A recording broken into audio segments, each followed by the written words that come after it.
마음 전체 주신 하나님 말씀 우리 함께 또 살펴보는 우리 귀한 시간 되었으면 좋겠습니다. 제가 기도하고요. 우리 간사님 모시도록 하겠습니다. 기도하겠습니다. 참 좋으신 하나님, 은혜를 감사드립니다. 우리에게 생명을 주시고 오늘 하루를 살아갈 수 있도록 은혜 주셔서 감사합니다. 하나님, 오늘 하루를 살아갈 때에 하나님의 백성으로 그리고 우리 마음 가운데에 주신 그 하늘의 놀라운 그 평안과 기쁨으로 살아갈 수 있도록 이 아침의 말씀으로 우리를 채워 주시옵소서. 하나님 귀한 말씀을 듣고자 이 자리에 모였습니다. 우리 마음 가운데에 지혜와 계시의 정신을 부어주시고 말씀을 밝히 깨달아 알 뿐만 아니라 말씀대로 살아갈 수 있도록 성령님 우리 삶을 인도하여 주시옵소서. 특별히 이 아침에 말씀을 우리에게 전해 주시는 우리 김건희 간사님 가운데에도 성령으로 충만케 해 주셔서 그 입술의 말씀이 하나님의 음성이 되어서 우리 심령 가운데 전달되어지게 하여 주시옵소서. 우리 간사님의 귀한 사역 가운데에도 하나님 날마다 흥왕케 해 주시고 하나님 이 땅에 살아계신 하나님의 말씀이 온 세상에 전파되어질 수 있는 통로로 주님 사용하여 주시옵소서. 감사합니다. 예수님 이름으로 기도합니다. 아멘. 아멘. 우리 박수로 우리 간사님 모시도록 하겠습니다. 네, 반갑습니다. 반갑습니다. 네, 그 화면 공유를 허락해 주셔야 됩니다. 네, 감사합니다.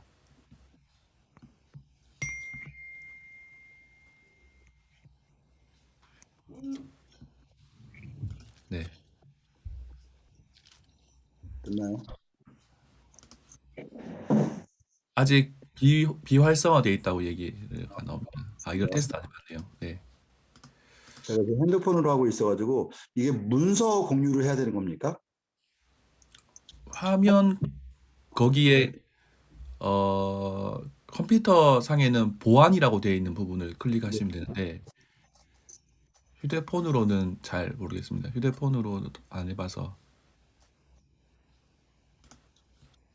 보안이라고 되어 알겠습니다. 있는 부분.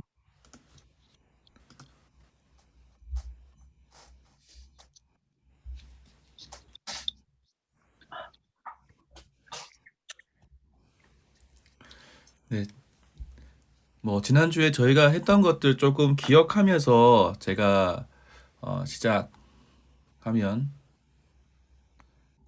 좋겠습니다. 네.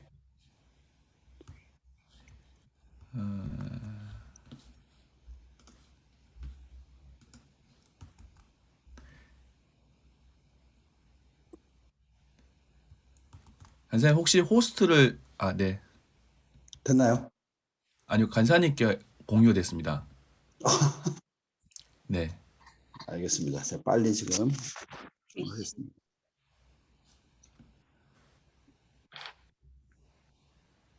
호스트를 네. 화면 저한테 주셔도 제가 할 수는 있는데 예. 지금 이제 화면 공유 제가 했습니다. 됐습니까? 되나요? 됐습니다. 됐습니다. 입니다. 네.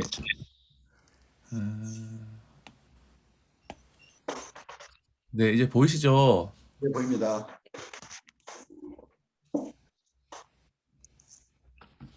잠깐만요. 저도 좀 세팅을 하고 네, 하겠습니다. 네, 저희가 지난주에 이제 그 에베소서 BRI 배경에 대해서 살펴보았습니다. 그리고 이제는 오늘은 이제 본문으로 들어갈 건데 지난주에 했던 거지만 잠깐만 한번 저희가 리마인드 하면서 전체 그림을 보고 들어가도록 하겠습니다.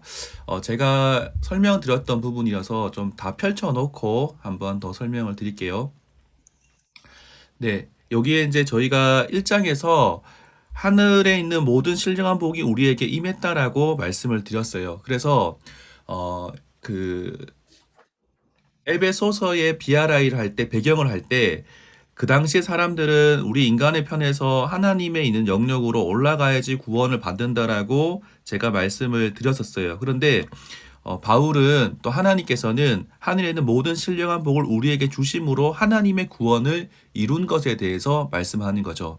하늘에 있는 모든 신령한 복이 내려왔다라고 말씀했고 바울이 기도하고 있는데 하나님을 알고 부르심의 소망과 기업의 풍성함과 능력의 크심에 대해서 알기를 원한다라고 기도하고 있습니다. 기도하고 있는데 이것은 그리스도인으로서 기도해야 되는 하나님을 아는 영역에 대한 기도인 것이죠. 그리고 난 다음에 2장에서는 하나님의 구원에 대해서 말씀하는데 하나님의 구원은 믿음에 의한 것이기 때문에 또 은혜로 받은 것이기 때문에 선물이기 때문에 자랑할 수 없다라고 고백하고 있어요. 기록하고 있어요. 그렇기 때문에 이방인이든 유대인이든 아무도 자랑할 것이 없기 때문에 동일한 구원을 받았기 때문에 우리는 그제서야 한 가족이 될 수 있음에 대해서 설명하고 있습니다. 우리가 예수 그리스도를 모퉁이 돌로 해서 하나의 건물로 이어진 하나의 공동체, 하나의 가족인 것에 대해서 말씀하고 있고요. 하나된 공동체가 이제 해야 될 것은 하나님의 비밀을 맡은 교회로서 하나님 앞에서 사명을 감당해야 되는 공중 권세 잡은 자들 앞에서 두려워서 기 죽는 것이 아니라 더 복음을 향해서 세상을 향해서 복음을 들고 나아가야 될 것에 대해서 말씀하고 있어요. 그러면서 이렇게 이론적으로 우리가 교회가 어떠한 곳인지 예수님 믿는 사람 어떠한 사람인지를 설명하고 난 다음에 그 이후에 성도가 해야 될 것, 또 하나됨과 자람, 그 다음에 거룩해야 되는 부분들 뒤로 돌아서려고 하는 부분이 분명히 있었거든요. 이방인들이었는데 다시 믿지 않았던 때로 돌아가려고 했던 부분이 있었는데 그런 부분에 대해서 강력하게 바울이 너희는 거룩해야 된다라고 말씀하고 있고 또 성도의 지혜를 말하는 성도의 지혜는 성령 충만일 뿐만이 아니라 서로 복종하는 건데 이 서로 복종하는 자세는 부부관계, 부모 자녀 관계, 상전과 종과 상전의 관계, 주인과 종의 관계에 대해서도 서로 복종하는 것이다라고 말하면서 조금 1장과 2장에 관련되어 있는 부분이 4장과 5장에서 풀어지고 있는 모습입니다. 그리고 난 다음에 6장에서 영적 전쟁에 대해서 설명하는데 이러한 전신갑주를 입고 너희가 세상 가운데 나가야 되는 이유는 교회의 사명이 있기 때문이라고 하는 3장의 내용과 연결되어 있는 것을 제가 지난주에 설명을 드렸습니다. 이제 이것을 가지고요. 첫 번째 섹션으로 가서 이제 한번 첫 번째 세그먼트를 한번 살펴보도록 하겠습니다. 첫 번째 이제 신령한 복에 대해서 저희가 찾아보도록 할 텐데요. 처음 제가 보고 싶은 것은 바울의 정체성과 삶에 대한 부분입니다. 바울은 어떠한 정체성을 가지고 있는지를 설명하고 있는 부분이죠. 바울은요, 자신의 정체성을 예수님의 사도다라고 이야기합니다. 자신을 소개할 때 예수님의 사도다라고 이야기하는데 이 사도는 어떠한 사람입니까? 예수님께서 보낸 사람입니다. 어떠한 목적을 가지고 복음을 드러내고 예수님의 증인으로 보낸 사람이라고 분명하게 이야기합니다. 두 번째는 사도가 된 것은 하나님의 뜻으로 말미암아 사도가 되었다라고 말합니다.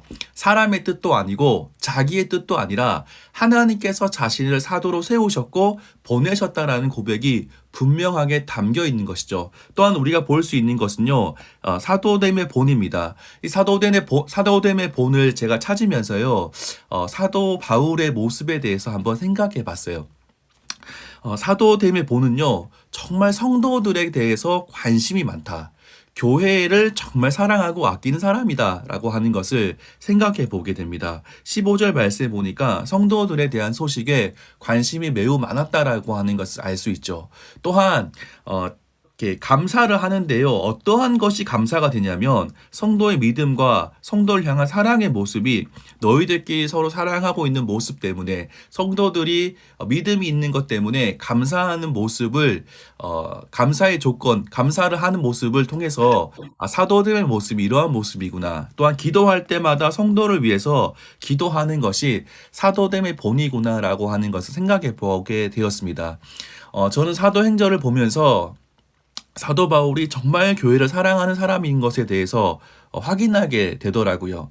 어떤 모습이냐면 사도 바울이 1차 전도여행을 떠납니다. 구브로로 갔다가 갈라디아 지구로 올라가서 1차 전도행을 마치는데요. 마칠 때 1차 전도행 때요. 엄청 고생합니다. 갈라디아 지역에서 죽을 뻔하고 돌에 맞기도 하고 겨우 도망쳐서 나와서 살아서 돌아오는데 바울이요 2차 전도행을 떠나면서요 어떤 걸 보게 되냐면 1차 전도 여행지인 정말 자기가 돌 맞고 약간 트라우마도 있을 법한데 1차 전도 여행지인 갈라디아 지역을 지나서 가게 되는 모습을 보게 돼요.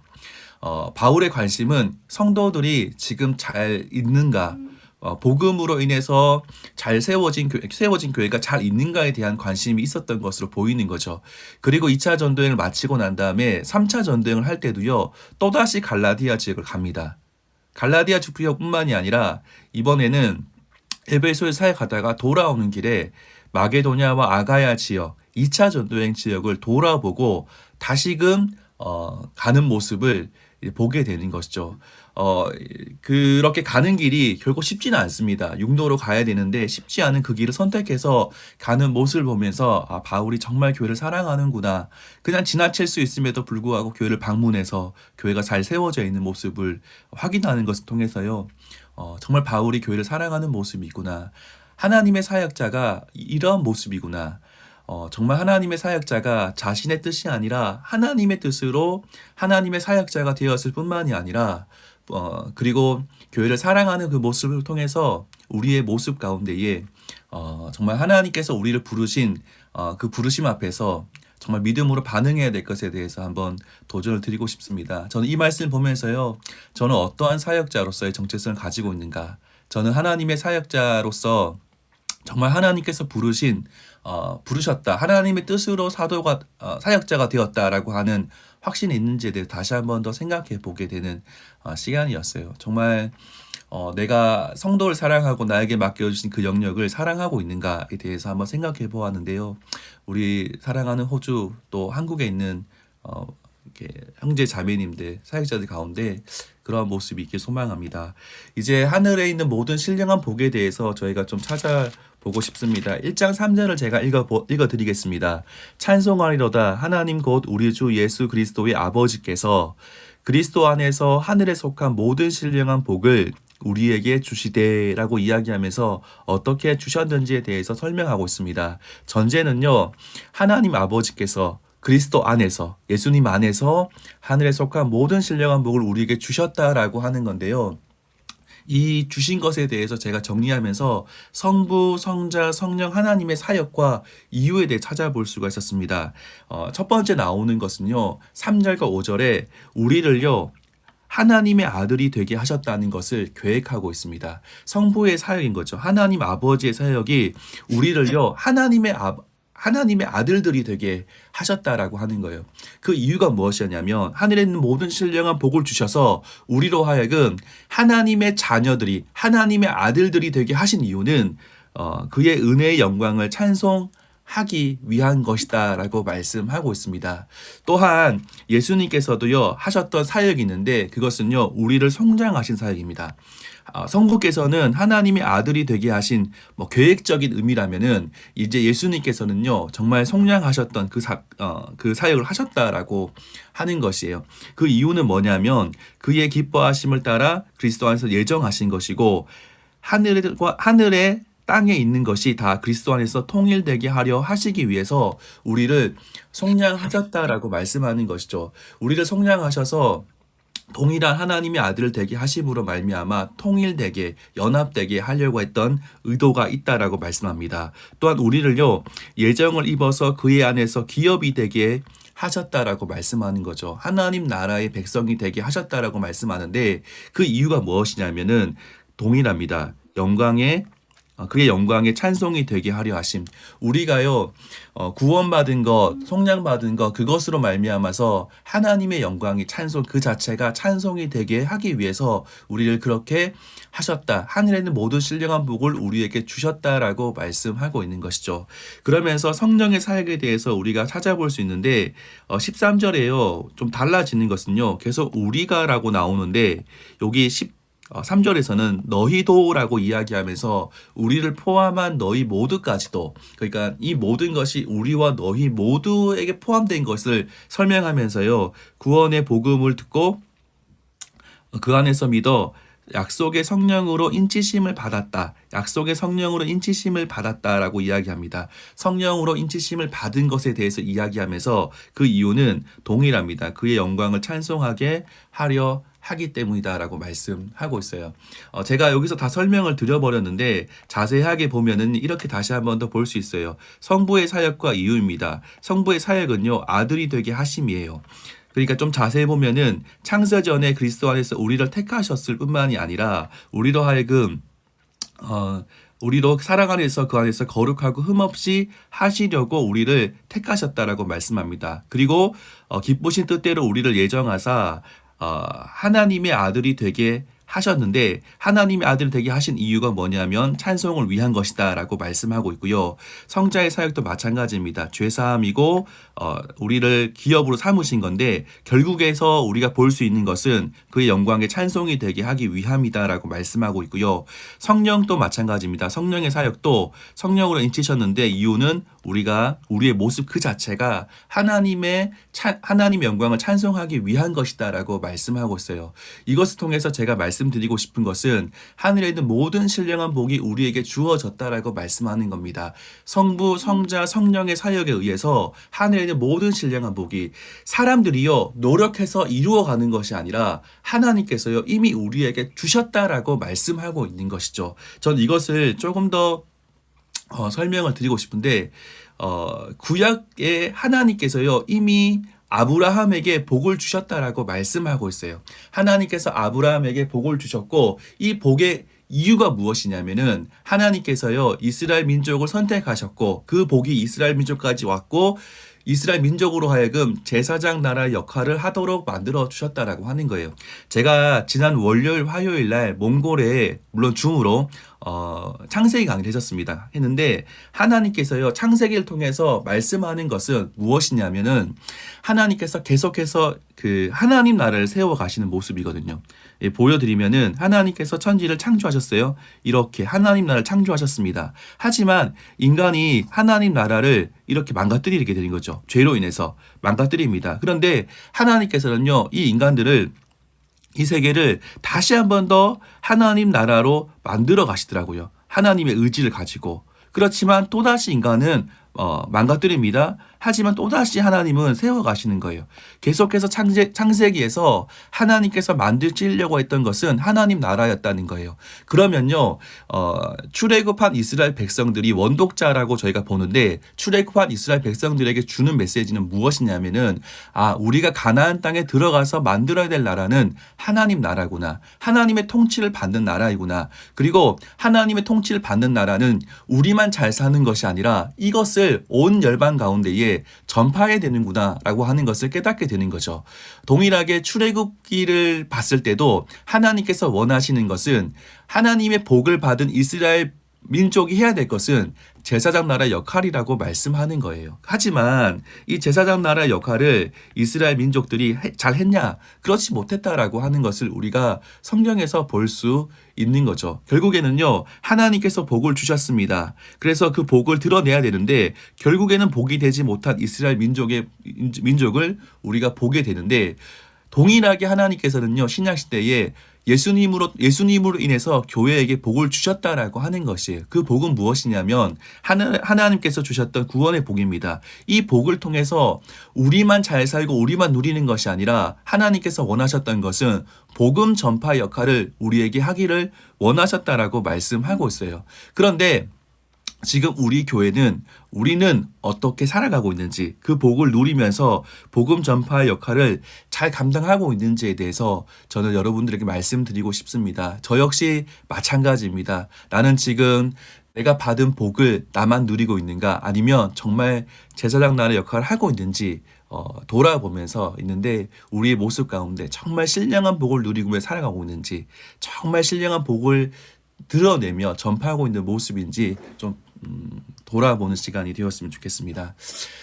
바울이요 이제 기도합니다. 기도할 때도요 바울은요 동일하게 이야기합니다. 어떻게 이야기하냐면 조건이 있습니다. 어떤 조건이냐면은 지혜와 계시의 영을 너희에게 주사 하나님께서요 지혜와 계시의 영을 너희에게 주셔야지만 어떻게 될 수 있냐면 하나님을 알 수 있다라고 말씀하는 거죠. 바울이 기도합니다. 하나님을 알아야 된다. 너희가 하나님을 알아야 된다. 이들이 하나님을 알기를 원합니다라고 기도하는데 그냥 기도하는 것이 아니라 지혜와 계시의 영을 너희에게 주사. 하나님 이들에게 지혜와 계시의 영을 주셔서 하나님을 제대로 알기를 원합니다라고 고백하는 겁니다. 인간이 하나님을 알기 위해 찾아가는 것이 아니에요. 하나님께서 주셔야 되는 거죠. 이들이 하나님을 알 수 있도록 하나님을 계시해 주십시오. 하나님을 알 수 있도록 도와주십시오라고 기도하고 있습니다. 동일합니다. 너희 마음, 눈을 밝히사 하나님께서 그들에게 밝혀주셔서 그들이 찾아가는 것이 아니라 하나님께서 그들 가운데 마음의 눈을 밝혀주셔서 정말 봐야 될 것을 볼 수 있도록 도와주십시오. 그것이 무엇이냐면 부르심의 소망. 하나님께서 우리를 부르셨는데 그 부르심의 소망이 무엇인지 알기를 원합니다.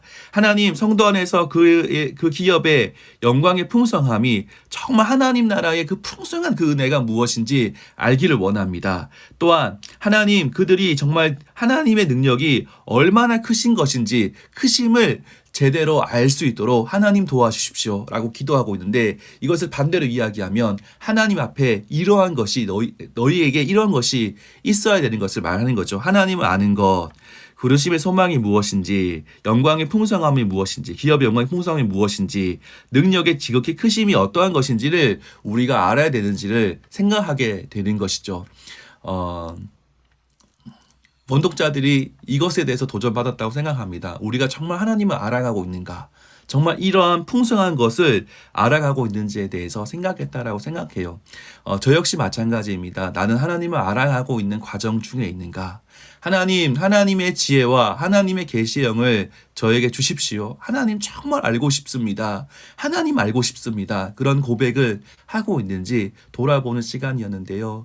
여기 있는 우리 형제 자매님들, 또 제가 이렇게 여러분들 가운데 정말 이 마음이 있기를 소망합니다. 지혜와 계시의 영을 통해서 하나님을 아는 것, 우리 마음의 눈을 밝혀주셔서 이 풍성한 것이 무엇인지 하나님 알기를 원합니다. 신앙생활 하면서 그냥 신앙생활 하는 것이 아니라 정말 하나님과 교제하고 하나님 나라의 백성으로 누릴 수 있는 모든 것을 누리면서 교제하기를 원합니다.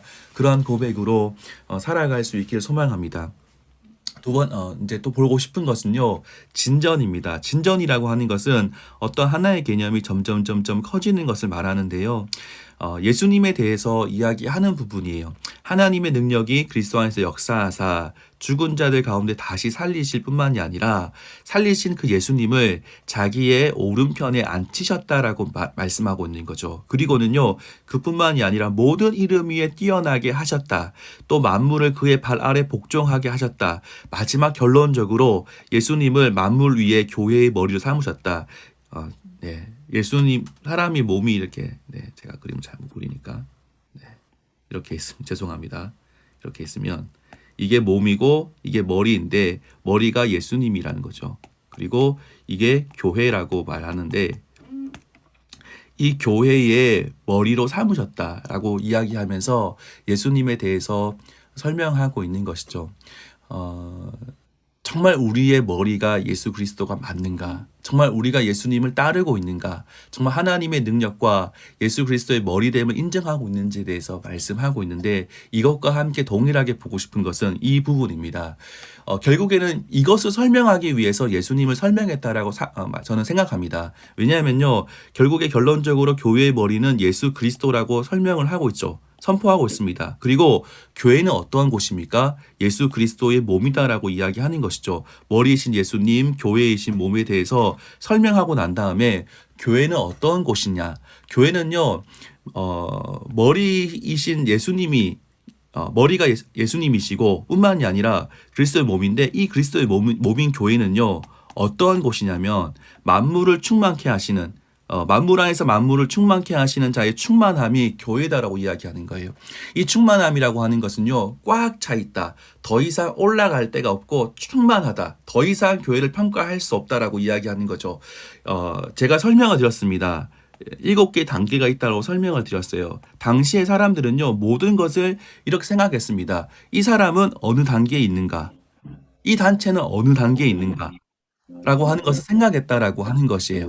그런데 바울은요, 교회가요, 사람들은 이쯤에 있다라고 생각했을지도 모릅니다. 교회는 이쯤에 있다고 생각했을지도 모릅니다.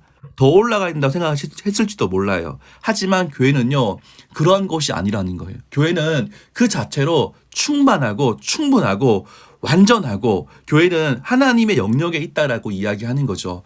그들이 말하는 이원론적 세계에서 본다면 교회는 부족하지 않다. 교회는 충만하다. 그 자체로 부족하지 않다. 왜냐하면 하늘에는 모든 신령한 복이 내려왔고 그 신령한 복은 예수 그리스도이신데 예수 그리스도를 머리로 하고 있고 예수 그리스도를 머리로 하고 있는 교회는 부족하지 않다. 충만하다. 충분하다라고 설명하고 있는 것이 이 1장의 내용이라고 저는 말씀을 드리고 싶습니다.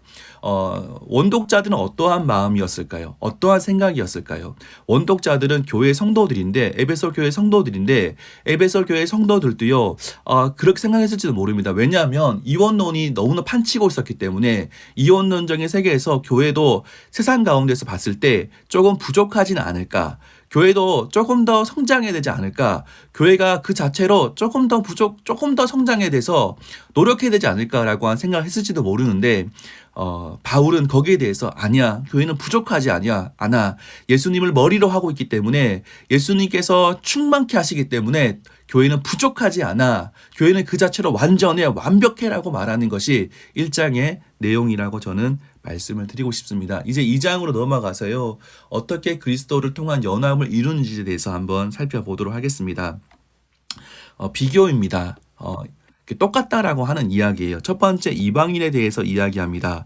이방인을 이야기하면서 세상 풍조를 따랐다라고 이야기하는 거죠. 세상 풍조를 공간적으로 시간적으로 세상을 따른 사람들이었다라고 말합니다. 또한 공중 권세 잡은 자, 불순종의 아들들 가운데 역사하는 영인 공중 권세 잡은 자를 따르는 사람이 이방인이었다라고 이야기합니다. 결론은 무엇입니까? 이들은요 죄인이라는 거예요. 죄인. 이방인은 죄인이다라고 이야기합니다. 그러면서 유대인을 이야기하는데 유대인도요 솔직하게 보면 유대인도 동일하게 죄인이라고 설명합니다. 육체의 욕심을 따라 지냈다라고 이야기합니다. 영이 아니라 혈통적으로 또한 할례를 통해서 우리는 하나님 백성이다라고 생각했기 때문에 육체의 욕심을 따라 지냈다라고 말합니다. 육체와 마음에 원하는 것을 하여서 실은 다르게 보이지만 동일하게 이 유대인도 동일하게 죄인인 것을 설명합니다. 모든 사람이 구원받아야 될 구원이 필요하고 예수님이 필요한 사람들이라고 설명하고 있는 것이에요. 이방인도 죄인이고 유대인도 죄인이다 라고 설명하고 있습니다. 그러면서 말씀하는 것이 하나님의 사역과 목적을 반복하면서 설명하고 있는데 하나님의 사역과 목적에 대해서 계속 패턴을 반복하고 있는데 여기에서 한번 우리가 어떠한 패턴이 반복되고 있는지를 보고 싶은 거죠. 첫 번째 하나님의 사역은 무엇이냐면 하나님이 우리를 그 큰 사랑으로 인해서 허물로 죽인 우리를 그리스도와 함께 살리셨다. 우리가요 뭔가 잘해서 구원받은 것이 아니라는 거예요. 긍휼이 풍성하신 하나님께서요 우리를 사랑했기 때문에 그래서 그 예수님으로 인해서 죽을 수밖에 없는 우리를 살리셨다라고 말씀하는 겁니다. 자랑할 수 없는 것이에요. 또 하나님 사역은 무엇입니까? 믿음에 근거해서 구원을 주었다는 거예요. 너희에게 나타난 것은 너희에게서 난 것이 아니라 너희에 의해서 주어진 것이 아니라 하나님의 선물로 인해서 주어졌다라고 말합니다. 행위에서 난 것이 아니에요. 그렇기 때문에 자랑할 수 있습니까? 없습니까? 구원받은 사람은요 아무도 자랑할 수 없다는 것을 설명해내고 있습니다. 또 하나님의 사역은 무엇입니까? 우리는 그가 만드신 바이고 예수님 안에서 선한 일을 위해서 지음받은 자이다. 이제 구원받은 사람으로서 우리가 해야 될 것은요. 선한 일을 위해서 하나님의 선한 일을 위해서 지음받은 자인 것에 대해서 설명하고 있어요. 그러면서 그 이유는 뭐냐면 하나님께서 예비하셔서 우리도 그 가운데 행하게 하기 위해서 했다는 거예요. 결론적으로 뭐냐면 하나님이 사랑하셔서 우리를 구원하셨다. 믿음에 의해서 구원받았다. 하나님의 선물이기 때문에 자랑할 수가 없다라고 말하는 거죠. 그렇기 때문에 이것을 앞에 있는 2장 2절부터 3절과 조금 전에 봤던 4절부터 10절까지 내용을 함께 우리가 이해한다면요. 어떻게 이해할 수 있냐면 이방인도 죄인이고 유대인도 죄인입니다. 그렇기 때문에 아무도 그 아무도 스스로 구원받았다라고 말할 수 없는 거예요. 그리고 하나님께서 그 죄인들을 어떻게 구원하셨는지를 설명해내고 있는 것이에요. 우리가요, 정말 저도 이제 외삼촌이 목사님이고 어머니가 신앙생활 정말 열심히 하고 기도하시는 분이시거든요. 그래서 저는 태어날 때부터 운명적으로 교회를 가야 될 운명을 가지고 태어났습니다.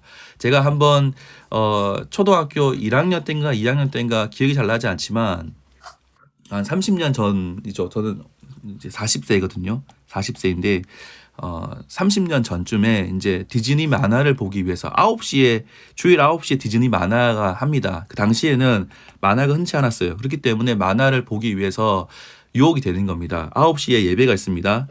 9시에 만화가 합니다. 그렇기 때문에 굉장한 유혹을 당하고 있어서 하루는 작심하고 교회를 가지 않겠다고 결정을 하고는 교회를 안 가려고 노력을 했습니다. 그때 제가 어머니로부터 엄청 두드려 맞고 교회를 갔던 기억이 있는데 그런 운명을 가지고 태어났고 그렇게 이제 지금까지 살아가고 있는데 제가 그렇게 어릴 때부터 신앙생활을 열심히 할 수밖에 없었고 근데 그렇게 하다 보니까 저에게도 좀 의의가 있더라고요. 나는 이렇게 했지, 나는 이렇게 살았지, 나는 이렇게 신앙생활을 했지라고 하는 생각들이 좀 들 때가 있더라고요. 근데 그러면서 좀 내가 조금 잘했기 때문에 나는 이런 탁월함이 있어, 이러한 장점이 있어라고 하는 것들 때문에 자꾸만 이 구원의 은혜에 대해서 망각하게 되는 경우가 생기는 경우를 제가 보게 되었다라고 하는 것이에요. 근데 그때마다 우리가 기억해야 될 것은요, 이 말씀을 기억해야 됩니다. 내가 잘난 것은 아무것도 없고 나에 의해서 난 것이 아니라 하나님에 의해서 하나님의 큰 사랑 때문에 또 믿음으로 의한 것이고 자랑할 것이 없음을 다시 한 번 더 기억하게 되는 것입니다. 이것을 통해서 말하고 싶은 것은 무엇이냐면요. 교회는 모두가 다 죄인이고 모두가 다 하나님의 은혜로 구원받았기 때문에 자랑할 수 없다라는 거예요. 이것을 통해서 말하고 싶은 것은 무엇입니까? 굳이 이방인과 유대인을 구별시켜서 이방인도 죄인이고 유대인도 죄인이다. 그렇기 때문에 동일한 구원이다라고 이야기했던 이유가 무엇이겠습니까? 그것은 이방인과 유대인이 하나 되기를 원했다라고 하는 것이에요. 사실은요, 제가 보여드리는 이 비문은요, 예루살렘 성전에 있는 비문이에요. 이방인들이 해석하면 이렇답니다. 저도 잘 모르니까 책을 보니까 이방인들이 성전에 들어오는 것을 금지하고 있으며 들어오면 죽음의 고통을 당한다라고 하는 경고문이 기록되어 있대요. 이방인들이 성전에 들어오는 것을 금지하고 만약에 무시하고 들어왔을 경우에 죽음의 고통을 당한다라고 하면서 이방인과 유대인을 엄격하게 분리시키고 있거든요. 사실은 바울이요, 이방인을 위해 사역을 하고 있습니다. 하지만 이방인을 위해 사역하고 있는 그 순간에도요, 유대인들은 계속해서 이방인을 위해서 사역하는 바울을 미워하고 공격합니다. 바울이요, 3차 전도여행을 마치면서요, 제가 지난번에도 말씀드린 것 같은데 3차 전쟁을 마치면서 예루살렘으로 들어가려고 해요. 사람들은 말립니다. 왜 말렸을까요? 너 들어가면 큰일 난다. 분위기가 지금 너가 잡혀서 죽을지도 모른다. 그렇기 때문에 들어가지 말라고 이야기합니다. 근데 바울이 자신의 목숨을 조금도 귀한 것으로 여기지 않고 나는 하나님의 사명, 나에게 주신 사명을 위해서 들어가겠다라고 설명을 해요. 그 이유가 무엇이냐면 자기가 3차 전도여행 때 이방인 교회로부터 많은 연보를 거두었습니다. 연보를 거두었던 이유는 무엇일까요? 예루살렘 교회가 힘들대요. 지금 어렵대요. 예루살렘 교회가 어려울 때 이방인들의 헌금을 전달하고 싶은 거예요. 이방인의 헌금을 전달하면 어떻게 됩니까? 유대인들이 조금은 이방인들에 대해서 좀 귀한 마음을 여기지 않을까라고 하는 생각이 들 수 있기 때문에 바울은 자기가 연보를 들고 자기의 목숨조차 조금 더 귀한 것을 여기지 않고 예루살렘 교회로 들어갔거든요. 그리고는 물론 잘 안 됐습니다. 그리고요, 지금 바울은 감옥에 있는 상황 속에서도요, 에베소 교회를 봤을 때 에베소 교회 안에 연합이 없는 거예요. 하나의 가족으로 공동체로서 연합됨이 없는 모습이 보이는 거예요. 자꾸만 분리되어지고 자꾸만 뭔가 이렇게 유대인과 이방인이 다름에 대해서 교회 안에 있는 것에 대해서 바울은 불편한 마음이에요. 아, 교회는 진짜 하나 돼야 되는데, 교회는 진짜 하나 돼야 되는데, 자꾸만 뭔가 너는 이 사람, 너는 이 사람이라고 하면서 분리되어 있는 모습이 너무나 마음이 불편한 거예요. 유대인도 죄인이고 이방인도 죄인이고 동일하게 구원받았는데 동일하게 예수님을 주인이라고 모시고 있는데 왜 하나가 되지 못할까? 왜 하나 되지 못할까라고 하면서 가슴 아파하면서 기록하고 있는 부분이 이 부분인 것을 우리가 봐야 되는 것이죠. 원독자들이 무엇을 느꼈겠습니까? 우리는 무엇을 느껴야 됩니까? 지금 우리가 속해 있는 교회는 어떻습니까? 지금 나는 어떠한 태도로 사람들을 바라보고 있습니까? 교회에서 어떤 성도를 볼 때 이 사람은 잘 살기 때문에, 이 사람은 능력이 많기 때문에, 이 사람은 사회적 지위가 탁월하고 높기 때문에, 이 사람은 가난하기 때문에, 이 사람은 정말 집도 못 살고 직업도 형편없기 때문에 혹시 그러한 모습이 우리 가운데 있지는 않습니까? 정말 하나된 교회이고 예수님으로 인한 동일한 구원받은 사람들인데 그러한 모습으로 우리가 서 있는지 좀 돌아보았으면 좋겠습니다. 다시 한 번 더 저희가 보고 싶은 것은요, 바울이요 이렇게 이야기합니다.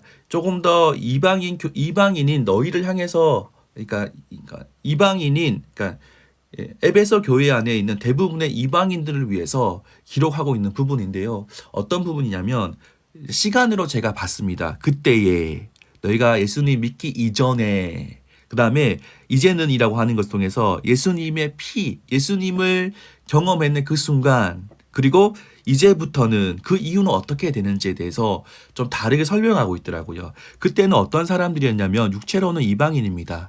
그리고 할례자들로부터 무할례자라고 칭함을 받은 자들이에요. 그리고 그리스도 밖에 있었습니다. 당연한 것이죠. 이스라엘 나라 밖에 사람이에요. 그리고 가족이 아니고 외인이라는 거죠. 그 다음에 소망이 없고 하나님도 없는 자였습니다. 공동체 따지면은 이 공동체 안에 있지 못하고, 여기 안에 있지 못하고 바깥에 있는 사람인 것을 말하고 있는 거예요. 그런데 이제는 어떻게 되었습니까? 예수님 피로 인해서 가까워졌다. 다시 한 번 더 이거 볼 겁니다. 너무 중요한 부분 볼 거고요.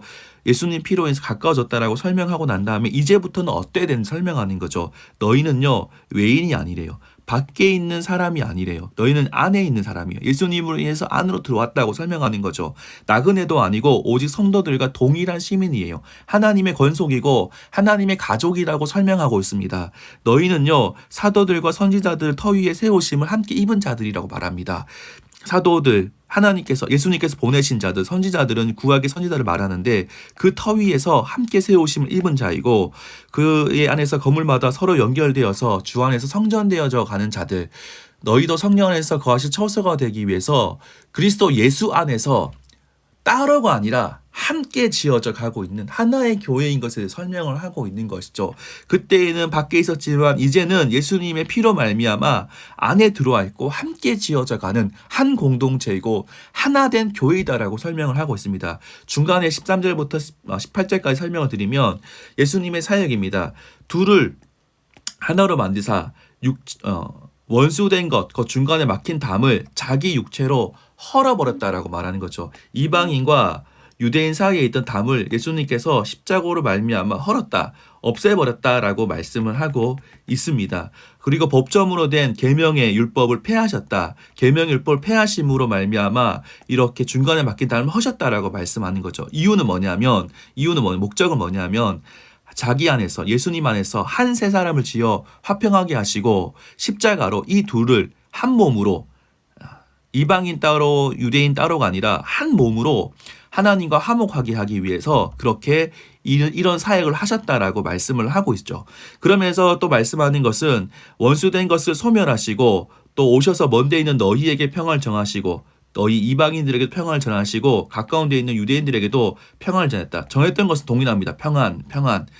그렇게 했던 이유가 무엇이냐면 둘이 한 성령 안에서 하나님께 나아감을 얻게 하기 위해서, 이방인이든지 유대인이든지 따로 국밥이 아니라 하나의 모습으로 한 교회로 아버지께 나아감을 얻게 하기 위해서 했다라고 하는 거죠. 이제는 이 일들이 이루어졌다라고 말씀합니다. 그렇기 때문에 다시 한 번 더 교회의 정체성을 설명드리면요. 1장에서의 교회의 정체성은 무엇입니까? 만물 안에서 만물을 충만케 하시는 이의 충만함의 교회입니다. 부족하지 않다. 부족하지 않고 완전하다. 부족하지 않고 완전한 것이 교회다. 더 이상 교회를 향해서 부족하다고 이야기하지 말라라고 이야기하는 것이 1장의 교회 정체성이라면 2장의 교회 정체성은 무엇입니까? 성도들과 동일한 시민, 그러니까 연합되어 있는 교회인 거죠. 하나된 교회입니다. 하나님의 권속으로서 하나의 가족된 교회인 거죠. 예수님께서 모퉁이 돌이 되셨어요. 한 성전으로 계속해서 지어져 가고 있는 이 모퉁이 되셔서 하나의 성전으로 지어져 가고 있는 모습인 거죠.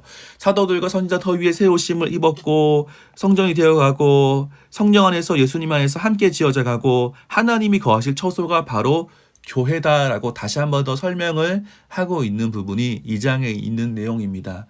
교회 안에 분열되어 있는 문제, 교회 안에 연합되어 있지 않은 문제를 하나님께서 바울을 통해서 해결하고 있는 것이죠.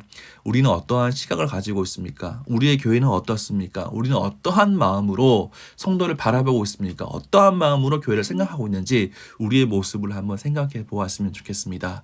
네, 요 3장 내용을 하고 이제 조금 쉬었으면 좋겠는데요. 3장에 있는 내용은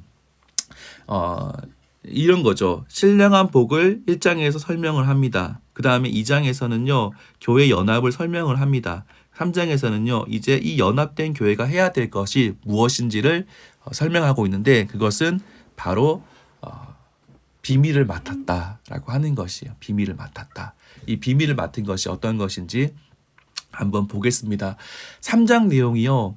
1장도 복잡하고 2장도 복잡하고 3장도 복잡합니다. 제가 쉽게 한번 설명하려고요. 어제도 제가 이렇게 다시 한번 더 이 말씀을 보면서 고민했는데 잘 한번 설명을 드려보도록 할게요. 복잡한 내용입니다. 비밀이란 단어가 있고 저 3장이 제일 복잡하더라고요. 복잡한데 한번 살펴보도록 할게요. 먼저 비밀에 대해서 그러니까 1절부터 11절까지 내용을 또 1절부터 13절까지 내용을 제가 여러 가지 목록으로 한번 정리를 해보았어요. 이게 어떠한 하나의 패턴이나 하나의 구조를 찾기가 힘들더라고요. 그렇기 때문에 하나하나씩 목록을 찾아서 어떤 것인지를 설명해 내보도록 하겠습니다. 첫 번째로 보고 싶은 것은 비밀입니다. 비밀을 설명하는데요. 바울에게 계시된 것이래요. 바울은 자기가 알고 있다라고 이야기합니다. 이 비밀이요. 그리고 이 비밀은요. 거룩한 사도와 선지자들에게 성령으로 나타내신 것이라고 말합니다. 이 비밀이요. 다른 세대에서는요. 사람의 아들들에게는 알리지 않았다.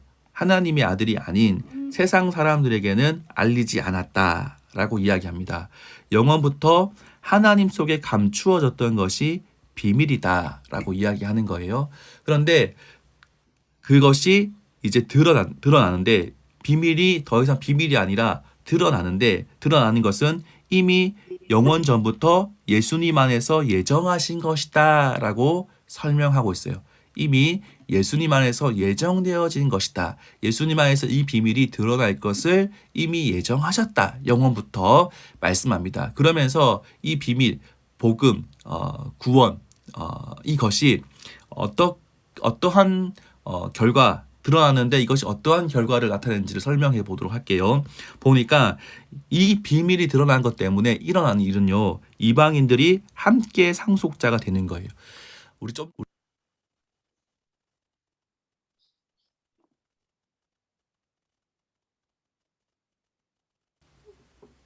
제 말 잘 들리십니까? 네. 함께 상속자가 되고 함께 지체가 되고 함께 약속에 참여하는 자가 되었다. 이 비밀이 드러났기 때문에 구원의 비밀이 드러났기 때문에 예수님으로부터 이 비밀이 밝히 드러났기 때문에 사람들에 의해서 무엇인가 찾아가는 것이 아니라 하나님으로부터 하늘에서부터 내려온 이 비밀이 드러났기 때문에 이러한 결과가 되었다라고 이야기합니다. 그리고 그리스도의 풍성함이 유대인뿐만이 아니라 우리 이스라엘 민족뿐만이 아니라 이방인에게도 전하게 지게 되었다라고 이야기하고 믿음으로 담대함과 확신을 가지고 우리 모두가 하나님께 나아갈 수 있게 되었다라고 설명하는 거예요. 비밀이 드러난 결과를 설명해 내고 있습니다. 그러면서 또 제가 보고 싶은 또 하나의 목록은 이겁니다. 비밀을 통해 일꾼이 된 바울의 모습이에요. 보세요. 비밀을 바울이 깨달았답니다. 이 구원, 복음을 깨달은 거죠. 그렇기 때문에 바울은 일꾼이 된 것이죠. 과거에는 드러나지 않은 비밀이 이제 드러났고 그것을 깨닫게 되었다는 거죠. 이 복음을 위해서, 이 비밀을 위해서 바울은요, 사역자가 되었다라고 말합니다. 그리고요, 이 사역자가 된 사명에 대해서 설명합니다. 비밀을 깨달은 바울이 어떠한 사명이 있는가? 그리스도의 풍성함을 이방인에게 전하는 것, 비밀의 경륜이 어떠한 것인지를 드러내는 것, 구원이 어떠한 것인지, 하나님께서 주신 복이 어떠한 것인지를 드러내는데, 그 드러내는 건데 그것은 이방인에게 전하는 것이다. 복음이, 구원이, 비밀이 그냥 비밀로만 있는 것이 아니라 그 비밀이 온 세상 가운데 드러나야 되고, 그 비밀이, 구원이 모든 사람에 드러나야 되는데, 바울은 그리스도의 풍성함을 이방인에게 전하는 사명을 부여받았다라고 설명을 해내는 거예요. 3장 1절부터 9절까지 결론적으로 말하는 것은 나는 이 사명을 가지고 있어. 이 비밀 때문에, 이 하나님 주신 복 때문에, 구원 때문에, 예수님 때문에 내가 예수님을 깨닫고 하나님의 사역자가 됐는데, 하나님의 사역자가 돼서 해야 될 일은 이 비밀을 드러내는 것이야 라고 하는 것입니다. 그러면서 이것을 가지고 와서 어떻게 이야기하냐면 교회에다가 이야기하는 거예요. 제가 요거 앞에서 설명드렸던 1절부터 9절까지네요. 바로 앞시트입니다. 그리고 이것을 가지고요, 바울은요, 동일하게 이 사명이 나에게만 있는 것이 아니라 교회에도 이어지고 있다고 이야기합니다. 자, 제가 주의 깊게 봐야 될 단어는요, 하늘에 있는 통치자들과 권세들입니다. 이것이 6장의 전신갑주에도 동일한 단어가 나타납니다. 그렇기 때문에 한번 기억하고 계십시오. 자, 설명하는 것은 이제 교회로 말미암아 하늘에 있는 통치자들과 권세들에게 하나님의 각종 지혜를 알게 하려 하신다. 이제요, 하나님께서요, 이 비밀을 교회에 주셨다라고 하는 거죠. 교회가, 당연히 교회가 이 복을 누렸잖아요. 구원을 받았잖아요. 하나님 은혜를 경험했잖아요. 하나님의 은혜를 경험하고 하나님의 사람이 되었고 하나님 백성이 되었잖아요. 이것을 가지고 교회가 해야 될 것은 통치자들과 권세들에게 하나님의 각종 지혜를 드러내야 된다라고 말씀합니다. 이것은요, 영원부터 우리 주 예수 그리스도 안에서 예정하신 것이래요.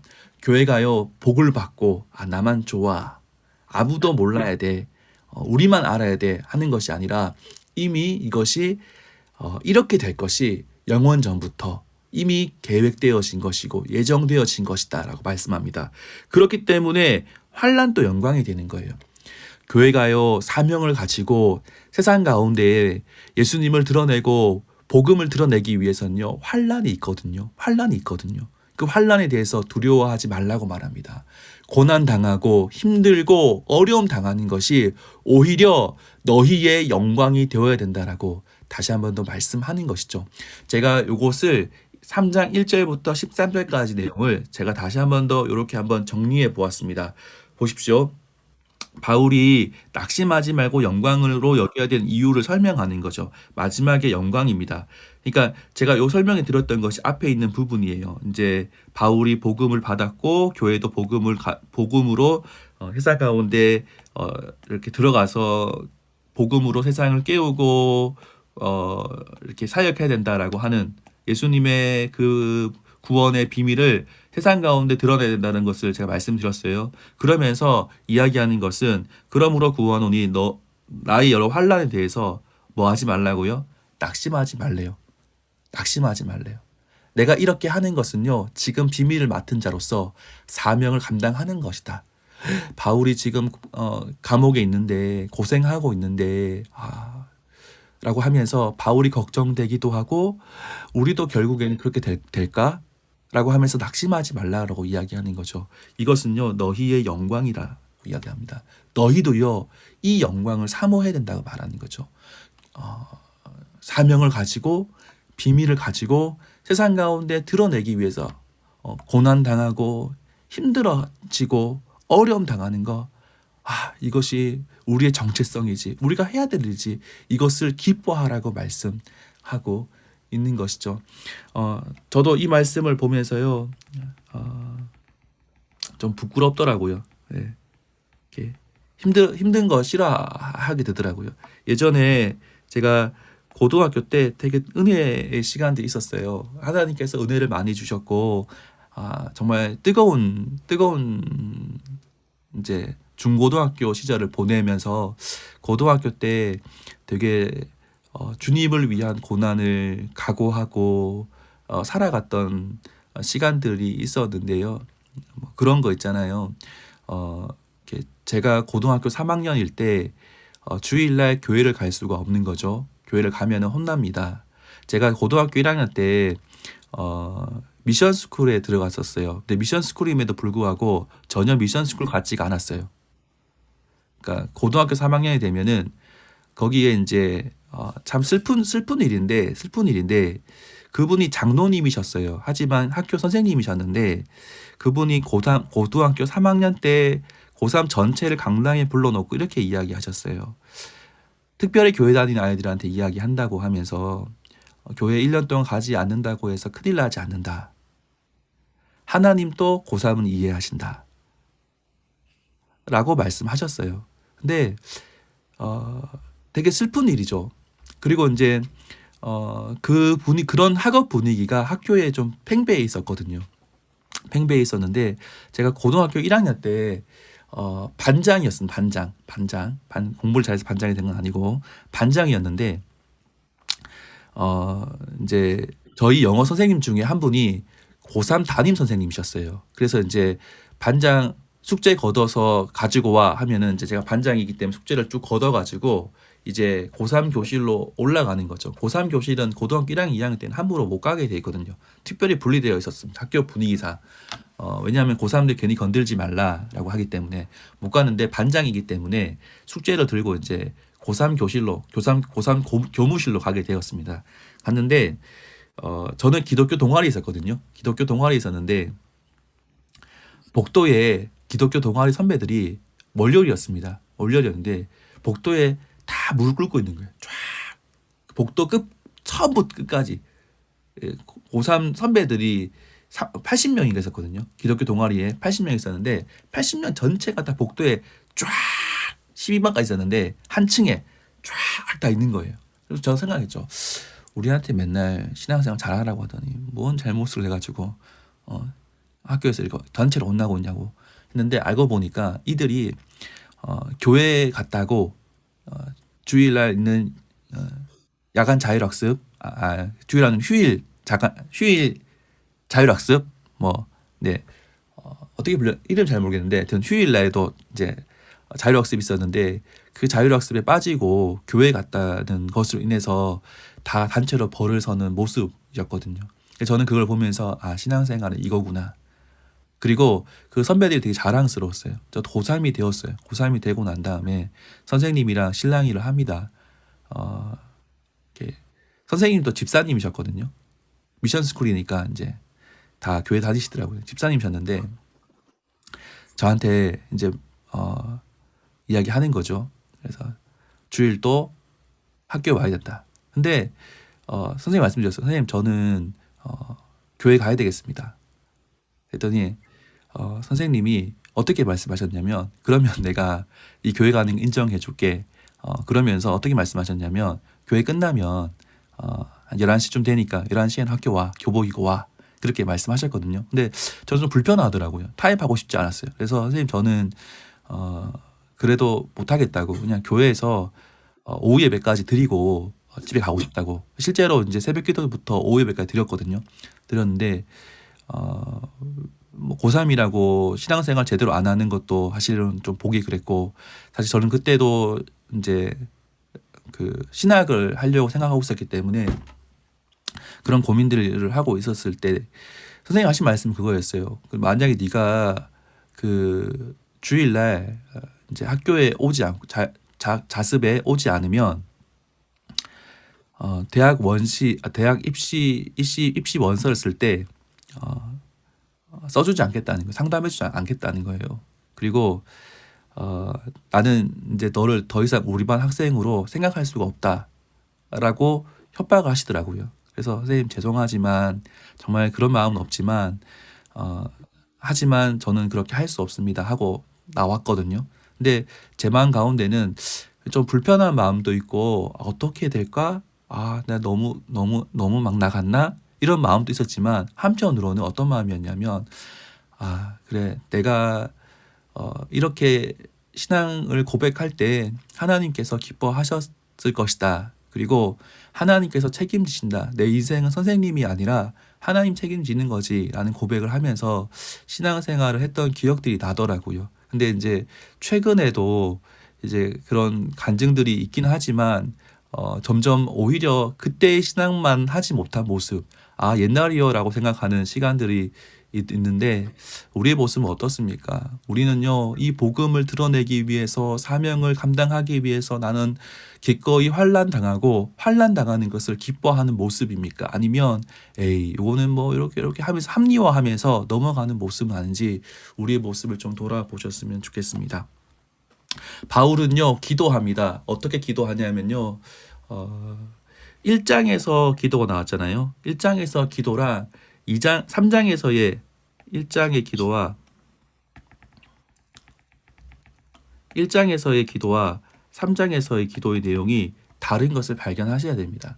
1장에서는요, 하나님을 아는 것, 풍성함을 아는 것, 이런 것입니다. 그러면 이것은요, 개인적인 차원에서의 신령한 복인 것이죠. 영적 깨달음을 위해서 기도했고 우리가 그리스도인으로서 깨달아야 되는 것들을 하나님 이들이 알기를 원합니다라고 기도하고 있는 반면에 3장에서는요, 조금 더 다릅니다. 3장에서는요, 교회가 사명을 감당하기 위해서 필요한 기도의 제목들을 바울이 기도하고 있는 것이에요. 성령으로 말미암아 그 영광의 풍성함을 따라서 성령으로 말미암아 너희 속사람을 능력으로 강건하게 하시오며, 하나님 이들이 하나님 속사람이 하나님의 능력으로 강건해지기를 원합니다. 두려워하지 않고 그 사명을 잘 감당할 수 있도록 하나님 이들을 튼튼하게 해주십시오. 강건하게 해주십시오. 강하게 해주십시오라고 고백하는 거죠. 그 다음에 믿음으로 말미암아 그리스도께서 하나님 이들 가운데 하나님 그리스도께서 이들 마음에 계십시오. 두려워하지 않도록 이들 마음과 늘 계십시오라고 고백하는 겁니다. 그러면서 너희가 사랑 가운데 뿌리가 박히고 터가 굳어져서 능히 모든 성도와 함께 지식에 넘치는 그리스도의 사랑을 알고 너비와 길이와 높이와 깊이가 어떠함을 깨달아 하나님의 모든 충만한 것으로 너희에게 충만하시기를 구하노라. 하나님 이들 가운데요, 정말 비밀을 감당한 교회로서 하나님의 비밀을 드러내고 세상 가운데서 정말 두려운 세상 가운데 들어가서 복음을 증거할 수 있는 교회가 확장될 수 있도록 세상에 있는 모든 잘못된 이론과 학문들과 이 모든 것들을 다 파하고 예수님이 진리입니다. 예수님이 진리입니다. 예수님이 진짜입니다. 예수님 믿어야 됩니다라고 외칠 수 있는 그런 교회가 될 수 있도록 하나님 도와주십시오 라고 기도하고 있는 모습을 우리가 볼 수 있습니다. 우리가 이렇게 기도해야 되는 거죠. 우리가 세상 가운데 들어가서 우리 주변에 있는 믿지 않는 사람들한테 이야기해야 되고 해야 되는 거죠. 이제 아내가 이제 이야기합니다. 40분 나왔는데 아내가 저한테 이야기하더라고요. 어떤 이야기를 하냐면 여보는 목사 맞지? 이러더라고요. 맞아. 예전에 이야기했는데 근데 왜 옆집에 저희 아이 친구가 있거든요. 아이 친구가 있는데 같은 반이고 같은 학년이에요. 같은 학교고. 근데 왜 옆집 아이한테 전도 안 해? 왜 옆집 그 아이 아빠한테 전도 안 해? 라고 하더라고요. 그래서 제가 한 방 먹은 적이 있는데 생각하지 못하고 있는 모습을 보았어요. 근데 오늘 이 에베소서 1장부터 3장까지 내용을 좀 기억하시면서 특별히 3장 내용을 기억하시면서 우리는 어떻게 비밀을 맡은 자로서 감당하고 있는지를 좀 돌아보는 시간 되었으면 좋겠습니다. 저희 10분 쉬었다가 10시 10분부터 하도록 하겠습니다. 네, 우리 잠시 나머지 분들 다 들어와 주시고요. 우리 둘째 시간 시작하겠습니다. 네. 이제 두 번째 섹션입니다. 두 번째 섹션은요, 조금 어렵지 않습니다. 앞에서 중요한 원리들을 다 복잡하게, 소아시아 지역이 철학이 발달해 있는 곳이다 보니까,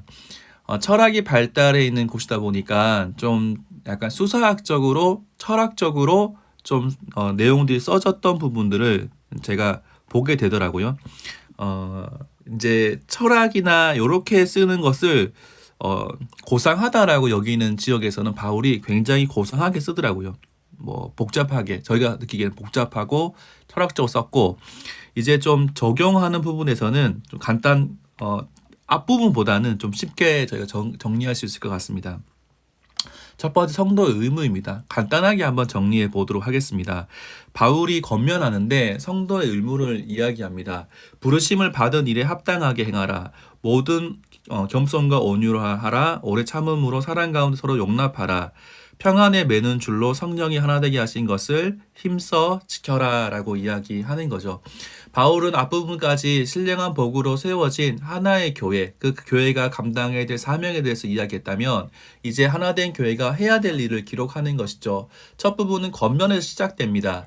이것은 성도의 의무입니다. 그래서 주의해서 봐야 될 것은 합당하게 행하는 것, 겸손과 온유로 하는 것, 서로 용납하는 것이요.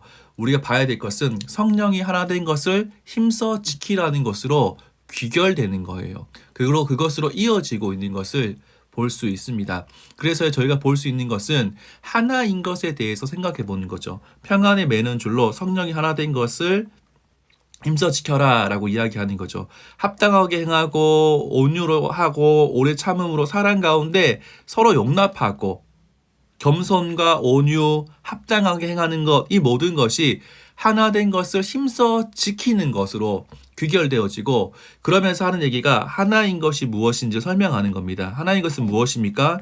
성령이 하나 되게 했고 몸이 하나고 성령도 한 분이시고 부르심에 한 소망을 가지고 있고 주님도 한 분이시고 믿음도 하나고 세례도 하나고 하나님도 한 분이기 때문에 우리가 어떻게 된다고요? 하나됨을 힘써 지켜야 된다는 것을 말씀하고 있습니다. 또 성도의 의무는 무엇이냐면 보십시오.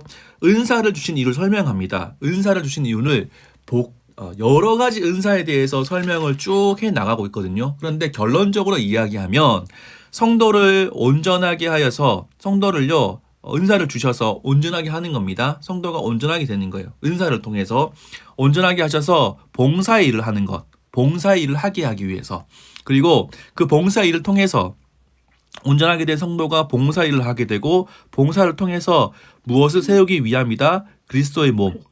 그리스도의 몸이 무엇입니까? 교회죠, 교회.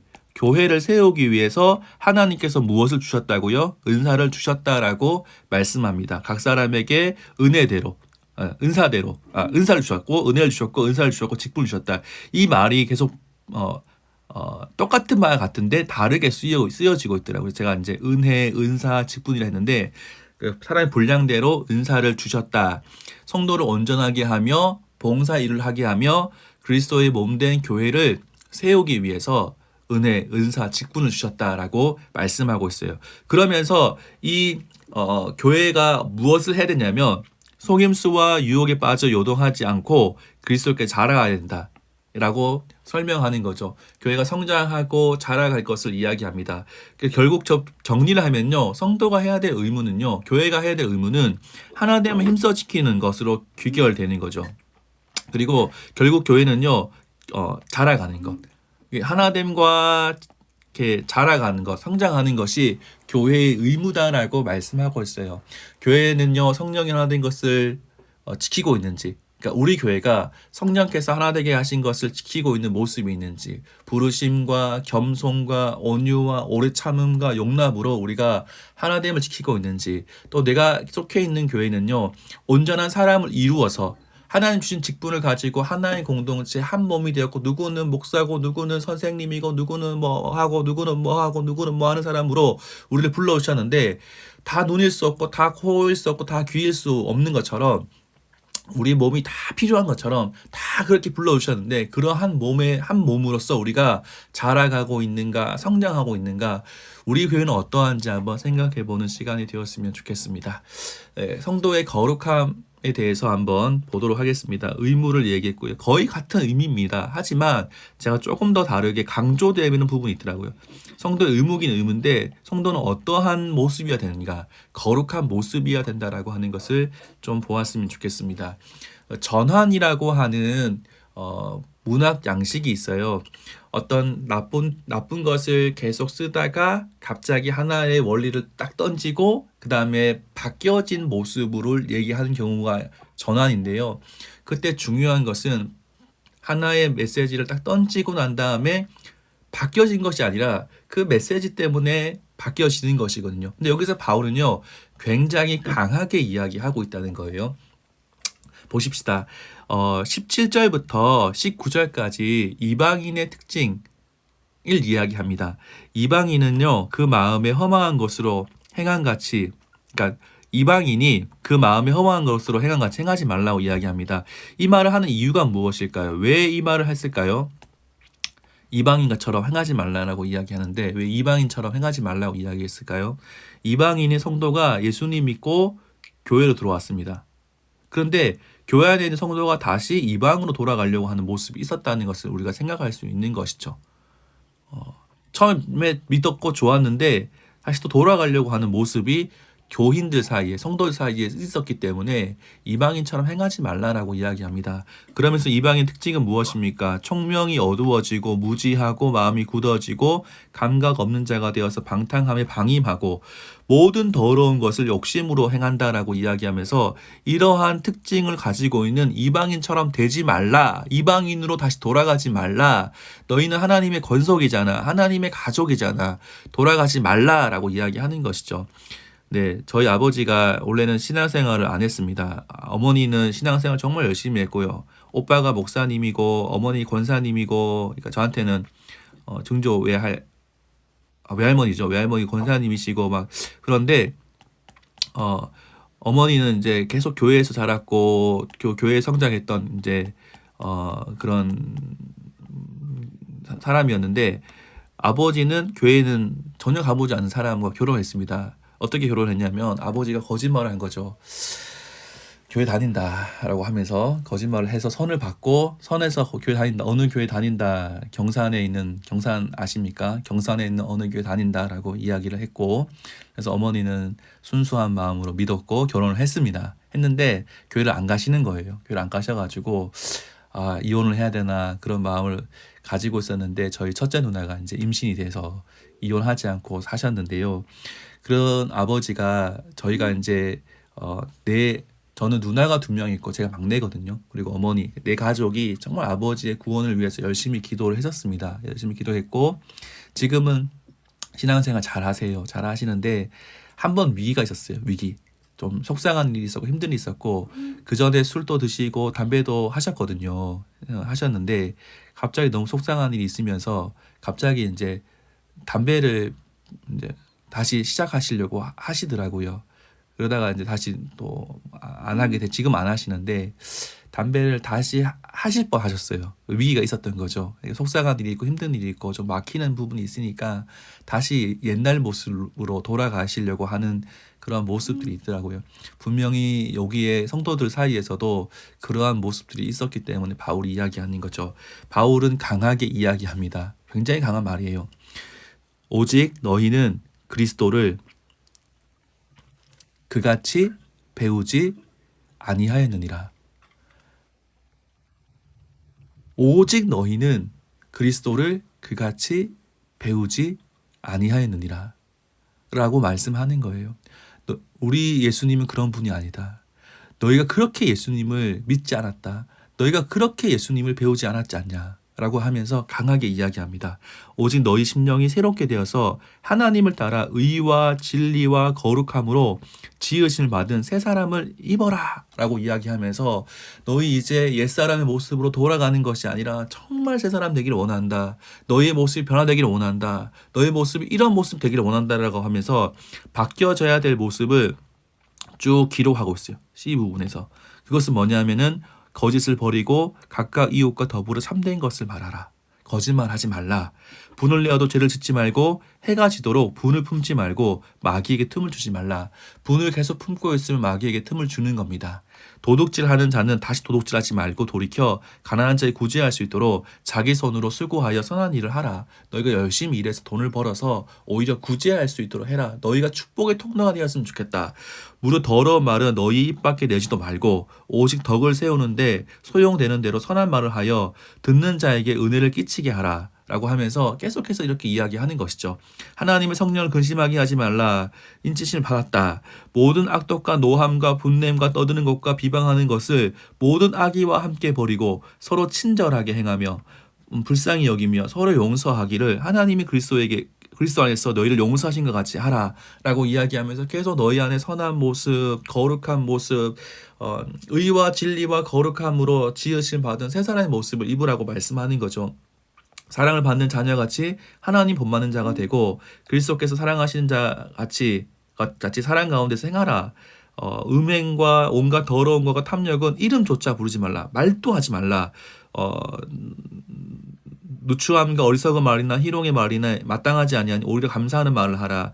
헛된 말로 속이지 못하게 하라. 빛의 자녀들처럼 행하라라고 이야기하면서 계속해서 이야기하는 것은 너희 모습 가운데 정말 예수님 믿는 자의 모습으로 살아가라. 새 사람으로 살아가라. 새 사람을 입으라라고 말씀하면서 이방인의 모습 절대 있으면 안 돼. 너희 그거 조금이라도 허용하면 안 돼라고 이야기하면서 너희는 오직 예수 그리스도를 그같이 배우지 아니했다. 너희 모습이 새 사람이어야 된다라고 설명하고 있는 겁니다. 우리의 모습은 어떻습니까? 내가 버려야 될 그런 요소들은 무엇입니까? 내가 지금 놓치고 있는 부분은 무엇입니까? 내 생각 속에 조금이라도 이방인의 모습, 세상 사람들의 모습이 있진 않은지 좀 돌아보셨으면 좋겠습니다. 내 안에 정말 예수님을 제대로 만났고 예수님을 정말 배웠다면, 예수님 만났다면 내 안에 그런 새 사람의 모습이 있기를 소망합니다. 정말 우리의 모습을 좀 돌아보시면서 이 시대 가운데 하나님께서 요구하는 사람들로 세워지기를 소망합니다. 우리의 모습이 그래야 되고요. 우리가 섬기는 교회가 그래야 되고요. 우리가 있는 교회가 그래야 되는 줄로 그렇게 우리에게 말씀하고 있습니다. 이거는요, 조금 다르게, 좀 똑같은 말씀인데, 좀 다르게 정리해 봤어요. 그래서 계속해서 바울이 이 모습이 아니라 이거야, 이 모습이 아니야, 이거야 라고 하는 부분이 있는데, 이거를 대조적으로 설명해 본 거죠. 그래서 이렇게 이방인들의 특징이 아니라, 헬렌 특징이 아니라, 정말 세 사람의 특징의 삶을 살아가야 된다라고 바울이 강력하게 이야기하는 겁니다. 이거 되게 책망하는 말이에요. 되게 강하게 이야기하는 겁니다. 우리에게 동일하게 들려야 된다. 이거 그냥 성경에서 이렇게 이야기하지.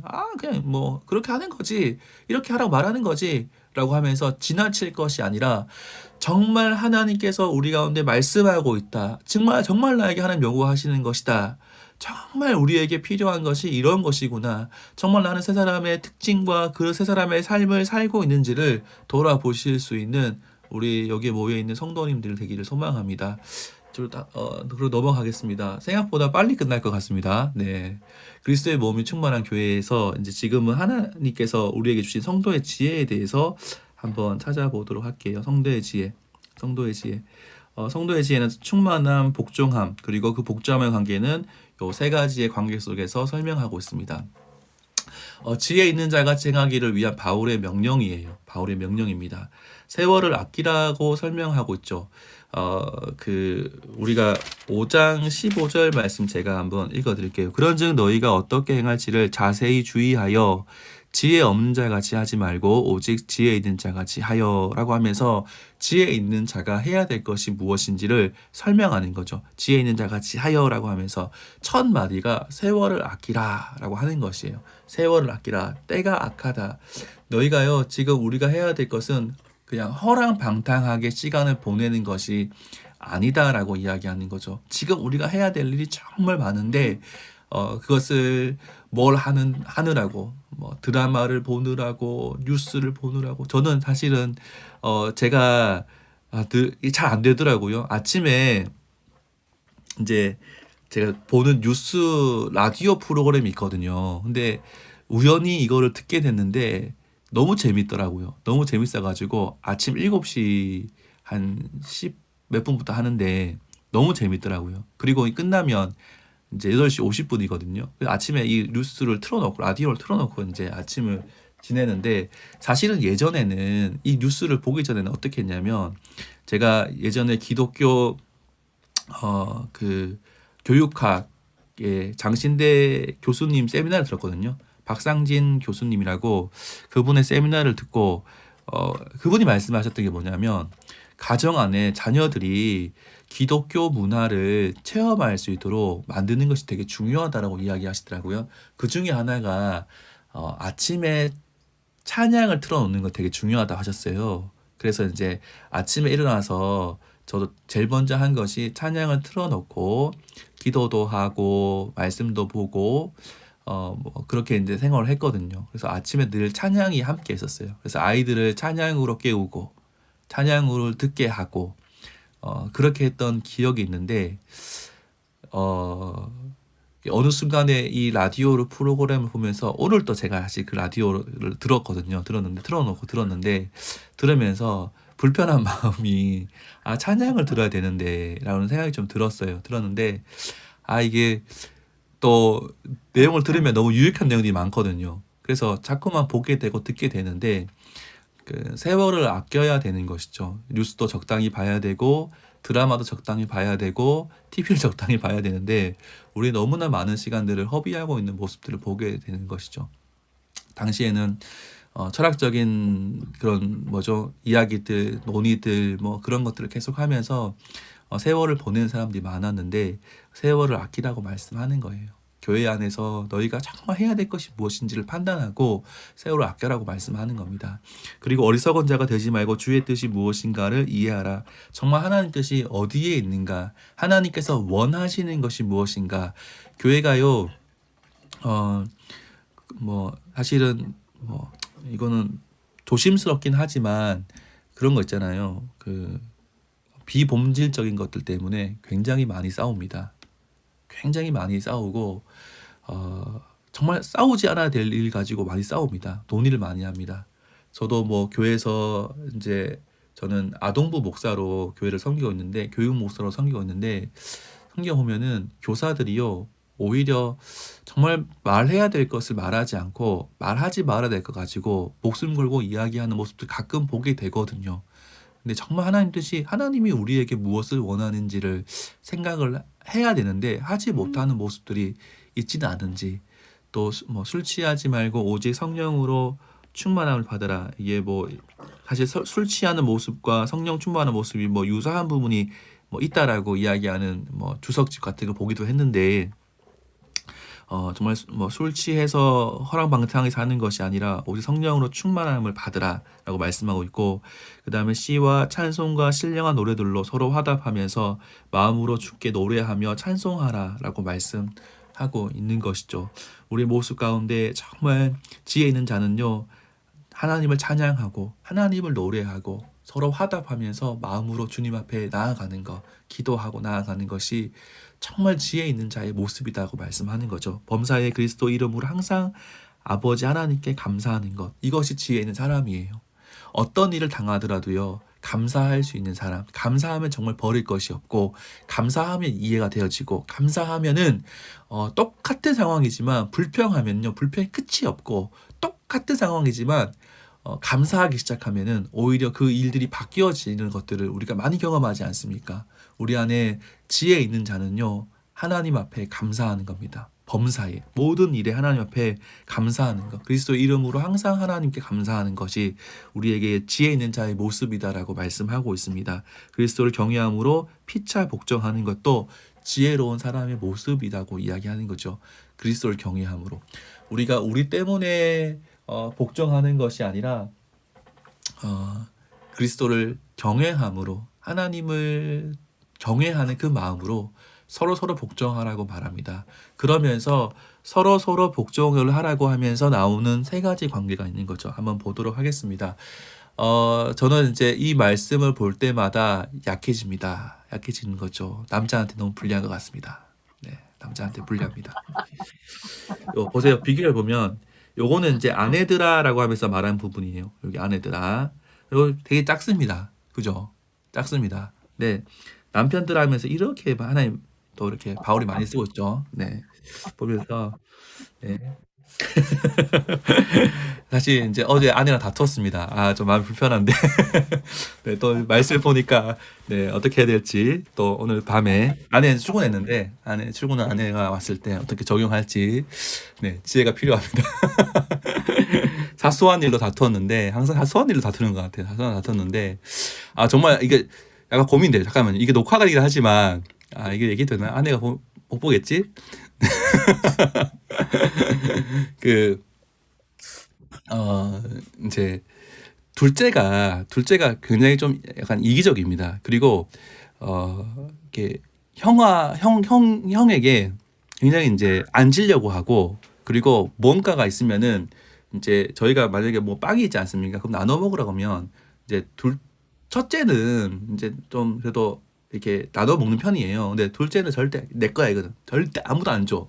아무도 안 줘. 이렇게 된 거죠. 그래서 이제 둘째가 이제 어제 저녁에 이제 뭐를 마트에 가서 간식을 샀어요.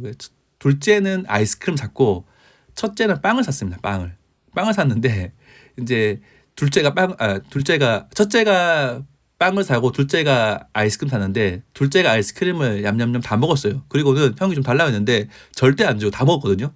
근데 이제 첫째가 빵을 먹을 때가 됐는데 둘째가 이제 아쉬운 거죠. 그래가지고 이제 자꾸 달라고 하는 거죠. 때려 쓰는 거죠. 근데 때가 이게 막 그 자기가 이렇게 우기면 다 되는 줄 알아요. 그래가지고 막 우기고 떼 쓰고 막 이렇게 막 짜증 내고 왜 안 주냐고 그러고, 근데 이제 엄마는 가르쳐 주고 싶은 거죠. 엄마는 가르쳐 주고 싶은 거죠. 이제 엄마의 빵도 있었거든. 엄마의 빵도 있었는데 엄마는 가르쳐 주고 싶은데 둘째가 합의나 절대 안 돼. 너는 안 줬잖아. 안 줬기 때문에 너도 줄 수 없어. 절대 안 줘라고 이야기하는 거죠.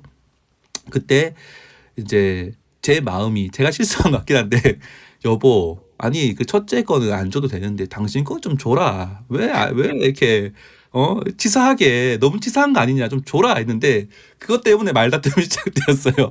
시작돼가지고 약간 조금 이렇게 그랬는데 아무튼 남자들한테 불리한 것 같습니다. 어쨌든 보면요, 이게 우리가 뭐 워낙 많이 들었던 설교의 내용이기 때문에 자세히 설명하지 않아도 됩니다.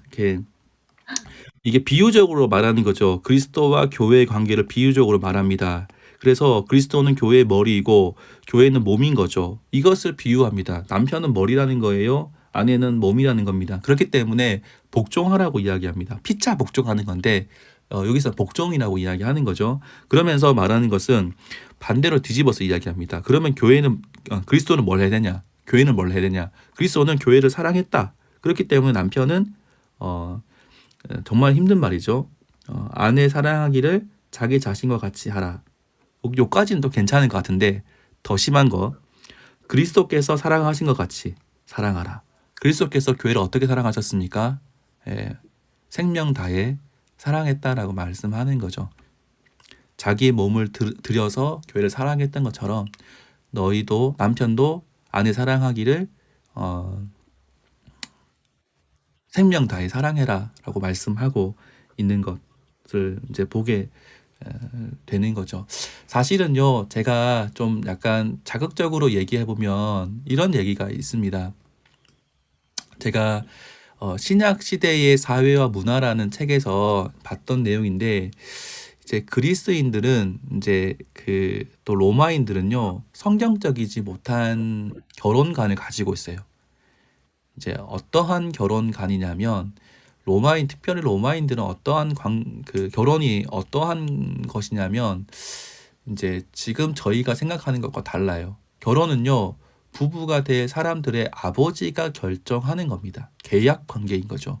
로마인들은 결혼을 하나님이 제정한 제도로 생각하지 않았어요. 다만 가문의 가장이 일방적으로 맺어주는 관계였을 뿐이에요. 그리고 공식적인 결혼식 같은 건 없었대요. 연애는 있었지만 거룩한 관계를 선포하는 성은 없습니다. 그리고요, 언제든지 이혼은 허용이 됩니다. 결혼은요, 동거하기로 합의했고 자녀를 출산하기 위한 목적입니다. 가문을 이어가기 위한 목적일 뿐이에요. 그렇기 때문에 그 계약적인 부부 관계 외에 지금 우리나라로 말하면 바람을 피우는 것이 합법적이었습니다. 대부분의 이전 사회에서 우리가 알는 것처럼 여자 노예나 남자 노예는요, 성적 착취의 대상이었어요. 그것이 평범한 시대였어요. 평범한 모습이었어요. 그것이 일상이었어요. 그런데 바울은 무엇이라고 이야기하냐면 그런 세상적인 결혼관에 대해서 그거 아니다라고 이야기하는 거죠. 교회는 달라야 된다라고 이야기하는 겁니다. 교회는요, 아내가 진심으로 남편에게 복종해야 된다고 이야기합니다. 남편은요, 아내를 진심으로 사랑해야 된다고 말씀합니다. 그것을 교회와 그리스도의 관계 속에서 설명해 내고 있는 것이죠. 지금의 한국 사회에서도 결혼관이 교회 밖의 결혼관이 조금 다릅니다.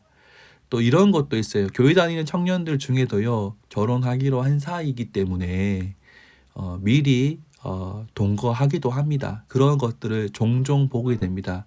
호주는 어떤지 잘 모르겠습니다. 호주는 어떠한 모습인지 모르겠지만 한국에서는 그런 얘기들을 종종 듣습니다. 제가 섬겼던 교회도 그런 얘기를 들었습니다. 목사님 어차피 결혼할 사이인데 집을 구했는데 같이 살면 안 됩니까? 라고 하는 이야기를 저도 들었습니다. 제가 뭐라 말했는지 아십니까? 또 이런 얘기 하더라고요. 목사님 결혼 안 하고 그냥 그 뭐죠? 혼인 신고하고 살면 제가 막 안 된다고 했더니 그 혼인 신고 살면 안 됩니까? 라고 얘기하더라고요. 그냥 안 된다 했어요. 왜냐하면 우리 그리스도인들에서의 결혼은 하나님 앞에 예배로 드려지는 거고 주례하시는 목사님께서 성부와 성자와 성령의 이름으로 부부가 된 것을 공포해야 된다. 그것이 결혼식의 하이라이트다. 그렇게 공포해야지만 하나님 안에서 부부가 된 거지 서류 들고 결혼했다라고 혼인신고한다고 해서 그것이 결혼이 되는 것이 아니다. 라고 제가 이야기한 적이 있는데 정말 우리의 부부 간의 관계, 가정의 관계, 교회의 관계 이런 것들에 너무나 세속화되어 있는 부분들이 있는데 바울도 이 상황 속에서 아니야 교회는 가정은 이런 곳이고 부부는 이런 것이야 라고 이야기하고 있는 부분들 우리의 모습 가운데도 혹시나 세속화되어 있는 그런 모습이 있지 않은지 좀 돌아보시고요. 정말 가정 안에서 계약 관계가 아니라 미워서 밉지만 어쩔 수 없이 살아가는 것이 아니라 사랑하는 그 마음으로 예수님이 교회를 사랑하신 것처럼 교회가 그리스도에게 복종하는 것처럼 그런 모습이 우리들 부부 속에 있기를 소망합니다. 저도 오늘 저녁에 아내를 만나면 잘 한번 해보겠습니다. 네.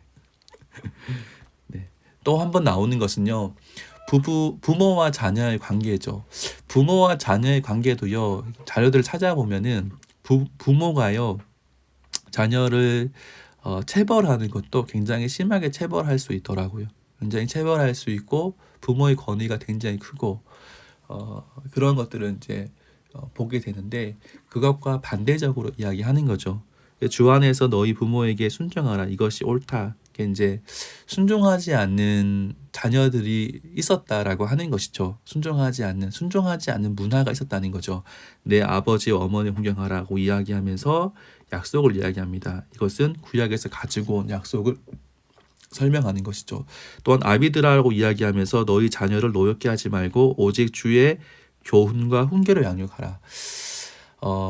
부모가 굉장히 자녀에게 화내고 책망하고 체벌을 했었습니다. 그런데 아비들에게 부모들에게 이야기하는 것은 자녀를 노엽게 하지 말라고 이야기하는 거죠. 어떻게 양육해야 됩니까? 오직 주의 교훈과 훈계로 양육하라고 하는 거죠. 저는 사실 체벌을 하거든요. 체벌을 합니다. 근데 최고형은 최고로 최고로 많이 때리는 건 세대거든요. 세대까지 때리고 그리고 아이들한테 묻습니다. 아이들이 잘못했을 경우에는 이제 가능하면은 화내지 않고 체벌을 하려고 노력을 하고 있거든요. 노력하고 있는데 아이들이 이제 아내를 둘이서 연합해서 엄마를 무시하는 경향이 있다. 그러면은 이거는 저는 사실 아이들하고 대화를 합니다. 대화를 해서 무엇이 잘못됐고 어떤 점이 잘못됐고 그리고 이렇게 좀 이야기하고 결국에는 이거는 네가 정해라. 몇 대 맞을래? 정하면 한 대, 또 양심적으로 2대 이렇게 이야기하거든요. 그러면은 체벌을 하고 다시 안아주고 그렇게 하는데 체벌을 하는 이유는 잠언 말씀에 아이를 때려도 죽지 않는다라고 하는 말씀이 있긴 있거든요. 그래서 사랑하는 마음으로 체벌을 해야겠다는 마음으로 아이를 체벌하는데 그렇다고 해서 뭐 맨날 하는 건 아니고 요즘은 거의 체벌하지 않는 것 같고 1년에 한 번 또는 1년에 두 번, 세 번 정도 체벌을 하긴 하는데 그때 이제 가능하면은 하나님께 이렇게 말씀이나 원리를 가지고 좀 설명을 하려고 노력을 하는 거죠. 이게 자칫 잘못하면은 분을 내거나 화를 내는 경우가 생기기도 하더라고요. 그런데 그때마다 그렇게 하지 않으려고 제가 잘 참는 편이고 아내가 좀 잘 참지 못하는 편이거든요. 아내는 이제 또 감정적으로 얘기 많이 해서 오히려 감정적인 상황이 됐을 때는 아내에게 딱 손을 잡고 내가 혼낼게 하고 제가 데리고 들어가서 혼내는 경우가 있거든요. 있는데 하여튼 노엽게 하지 않고 주의 교훈과 훈계를 양육하는 것 되게 중요한 것 같고 당시에는 그렇게 하지 않았던 모습들이 많았다는 것에 대해서 좀 생각해 볼 필요가 있는 거죠. 지금 저희들의 모습 가운데도 부모로서 자녀를 어떻게 훈계하고 양육하고 가르쳐야 될지에 대해서 고민을 많이 해야 된다고 생각합니다. 그리고 이제 주인과 종의 관계를 좀 설명하고 있는데 종들과 상전들이 교회 안에 같이 있었다는 것을 우리가 좀 볼 수 있는 것이죠.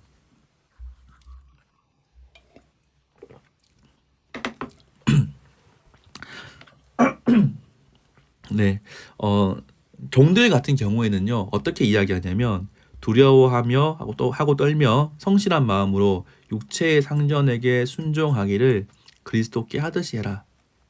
예수님에게 하는 것처럼 해라. 그리고 눈가림만 하여서 사람이 있을 때만 열심히 하고 사람이 없을 때 뭐 일하지 않고 대충 하는 것처럼 하지 말고 항상 그렇게 해라라고 말씀하고 있는 거죠. 그리스도의 종들처럼 마음으로 하나님 뜻을 행하라. 그리고 기쁜 마음으로 섬기듯 죽게 하고 사람들에게 하듯 하지 말라라고 말씀하고 있어요. 그런 상전들에게는 너희도 그들에게 이와 같이 위협을 그치라라고 이야기하고 있어요. 위협하고 때리고 이렇게 뭐 그런 모습들이 우리가 로마의 그런 주인과 종의 관계를 알고 있기 때문에 이제 많았지만 그렇게 하지 말라고 이야기하는 거죠. 그러면서 상전들한테는 무서운 말씀을 합니다.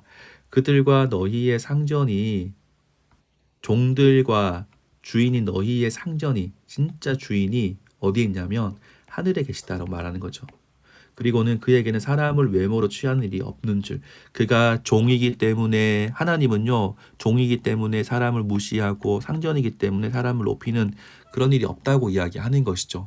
그렇기 때문에 하늘에 있는 너희의 상전을 기억함으로 위협을 그치라라고 말씀하고 있는 것이죠. 네, 마지막입니다. 영적 전쟁입니다. 네, 이 2장에 있는 1장에 있는 내용 조금과 2장에 있는 내용 전체가 4장과 5장 여기 부분에 포함된 것이라면요.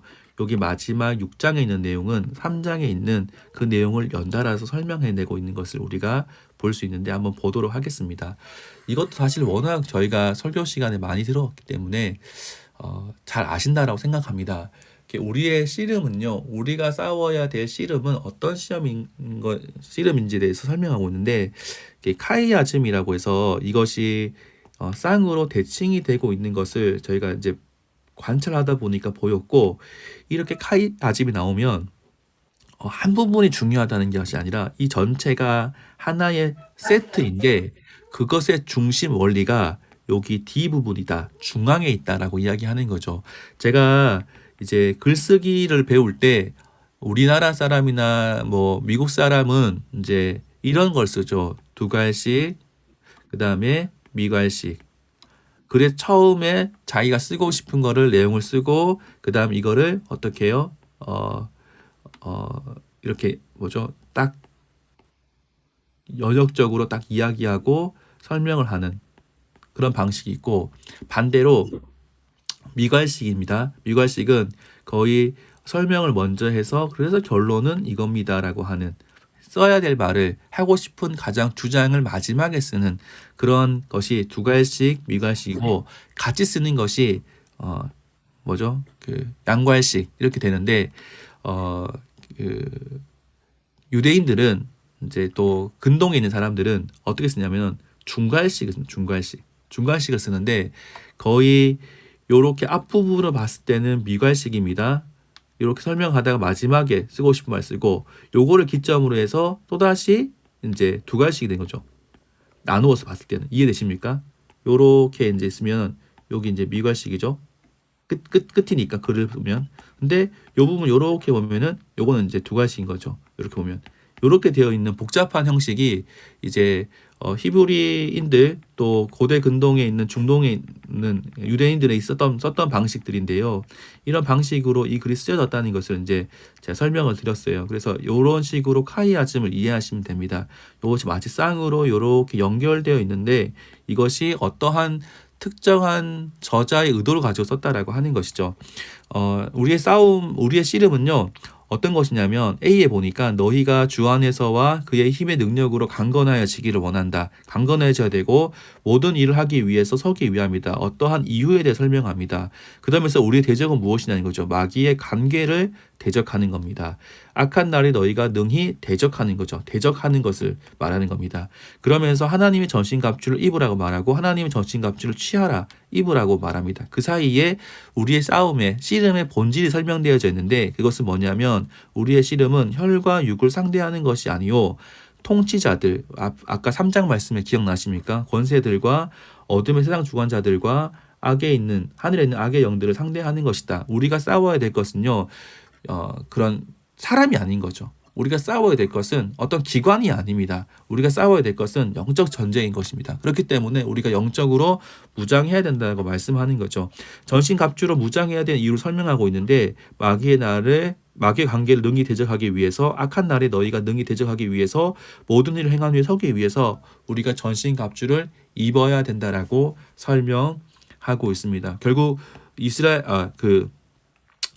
에베소 성도들이 우리가 정말 어떻게 무장해야 되는지 왜 무장해야 되는지를 말씀하고 있는 것이죠. 깨닫게 되는 것이죠. 우리에게도 마찬가지입니다. 우리가 세상 가운데 정복해서 들어가고 세상 가운데에서 진리로 세상을 바꾸고 변화시키기 위해서 우리가 그냥 맨몸으로 가는 것이 아닌 거죠. 우리가 영적으로 무장하고 우리가 영적으로 싸워야 되는 거죠. 우리가 싸워야 될 것은요. 사람이 아닙니다. 그 사람이 아니라 그 사람이 가지고 있는 생각들 통치자들과 권세들과 어둠의 세상 주관자들과 하늘에 있는 악한 영들을 상대하는 것을 우리가 기억해야 되는 것이죠. 전신갑주입니다. 진리로 허리띠를 띠고 의의 호신경을 붙이고 평안의 복음이 준비한 것으로 신을 신고 그다음 모든 것 위에 믿음의 방패를 가지고 그다음에 구원의 투구를 쓰고 성령의 검 하나님 말씀을 우리가 무장해야 된다고 이야기합니다. 바울은요 영적 무장을 로마 군인을 비유로 설명하고 있는 거죠. 아마도 바울은 에베소 성도들이 쉽게 볼 수 있는 로마 군인들을 예를 들어 설명한 것입니다. 로마 군인들이 무장한 것처럼 너희도 무장해야 된다. 너희도 무장해야 된다는 거죠. 진리로, 의로, 복음으로, 믿음으로, 구원으로, 성령으로 무장해야 된다. 그것으로 무장해야지만 영적 전쟁을 할 수 있다라고 말하는 거죠. 원독자들은요 자신들이 살아가야 되는 삶의 현장이 영적 전쟁터인 것을 알게 되고 매일매일 사단에게 지지 않고 승리하기 위해서 영적으로 무장해야 된다는 것을 깨닫게 되는 거죠. 저희들도요 아침에 일어나자마자 기도하면서 영적으로 무장해야 됩니다. 집을 나설 때 영적으로 무장해야 됩니다. 우리들 가운데 영적으로 무장해서 세상과의 영적 전쟁 가운데서 지는 싸움이 아니라 이기는 싸움을 할 수 있길 소망합니다. 그러면서 바울이요 기도에 대해서 가르칩니다. 바울은요 언제 기도해야 되냐? 항상 기도하라고 이야기합니다. 어떻게 기도하냐? 성령 안에서 또 깨어서 구하기를 항상 힘쓰라고 말하는 거죠. 대상은요 여러 성도들과 바울을 위해서 기도해달라고 이야기합니다. 바울은 전신갑주를 이야기하고 난 다음에 전신갑주를 입고 영적 전쟁을 하라고 말하고 난 다음에 기도에 대해서 가르치는 거죠. 깨어 기도하기를 항상 힘쓰고 성령 안에서 기도하라고 말씀하고 있어요. 이것은 전신갑주와 따로 국밥이 아니라 이어지는 부분이에요. 영적 전쟁을 위해서 진리, 의, 평안의 복음, 믿음, 구원, 성령으로 무장한 후에 우리가 해야 될 것은 무엇이냐면 기도라고 하는 것이죠. 기도로 항상 깨어 있어야 된다고 말하는 겁니다. 기도로서 성령 안에서 항상 깨어 있기를 우리가 힘써야 된다라고 말씀하고 있는 것이죠. 이제 에베소서를 좀 정리하면서요, 좀 적용해 보았으면 좋겠습니다. 에베소서는요, 제가 첫 시간에 지난주에 보여드렸던 그림인데 보게 되면은 에베소는 이러한 곳이라고 말씀을 드렸어요.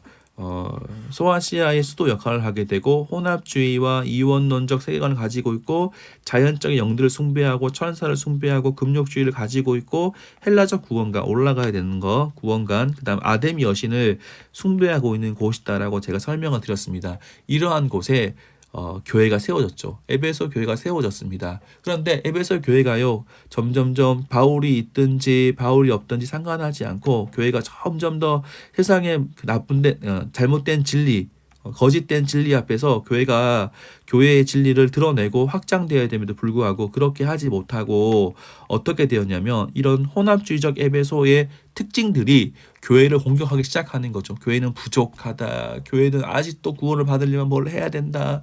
교회는 아직도 뭐 이런 곳이다라고 이야기하면서 이야기하기 시작하죠. 교회는 점점 더 위축되어지는 거죠. 점점 더 교회가 위축되어지는 상황이 된 거죠. 그때 바울이 감옥에 있으면서 에베소 교회에게 서신을 보냈는데 그 서신의 내용이 이런 내용이라는 겁니다. 교회의 정체성은 어떠한 것인지, 우리가 받은 구원은 어떠한 것인지, 이방인과 유대인 너희들이 지금 그거 싸울 때가 아니다. 너희들이 그거 싸울 때가 아니다. 이방인이 어떻고 유대인이 어떻고 싸울 때가 아니다. 하나된 문제로 하나됨으로써 교회의 사명 감당해야 된다라고 이야기하면서 어떻게 살아갈지를 이야기하고 있는 것이 에베소서라고 말씀을 드렸습니다.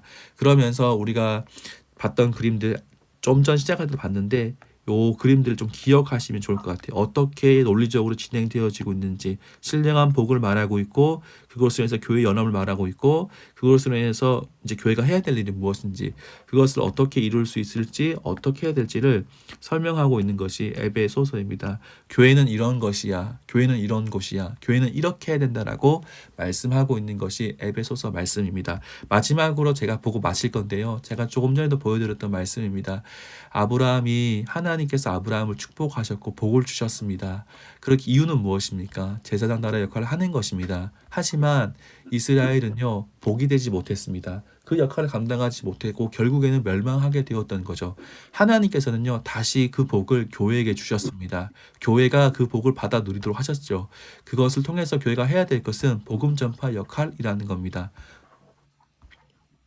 지금 나와 우리의 교회의 모습은 어떻습니까?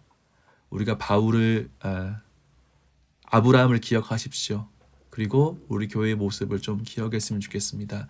나는 신령한 복을 누리며 살아가고 있는가? 나는 정말 복된 인생을 살아가고 있는가? 나는 정말 하나님께서 우리에게 주셨던 그 복을 누리면서 그 복을 드러내면서 그 사명을 감당하면서 살아가고 있는가? 하나님께서 주신 복을 소유하고 있으면서 하나님의 아들이 되고 성량을 받고 하나님의 기업이 되고 하나님 앞에서 성령의 인치심을 받고 그 복된 삶을 살아가고 있는지를 좀 생각하면서 오늘 에베소서 말씀을 마치도록 하겠습니다. 같이 기도하고 마쳤으면 좋겠는데요. 오늘 제가 여러 가지를 나누었지만 마지막으로 말하고 싶은 것은 교회는 어떤 곳인가? 교회는 하나님의 복을 받은 곳이다. 우리가 교회이다. 그것을 기억하면서요. 우리 짧게 묵상으로 우리 함께 기도하고 제가 기도 마치겠습니다. 오늘 주셨던 말씀을 기억하면서 하나님께서 나에게 말씀하시는 것이 무엇인가? 나는 교회로서 어떠한 모습인가? 우리 교회는 어떠한 모습인가? 좀 묵상으로 기도하고 제가 기도하고 마치겠습니다. 같이 기도하겠습니다.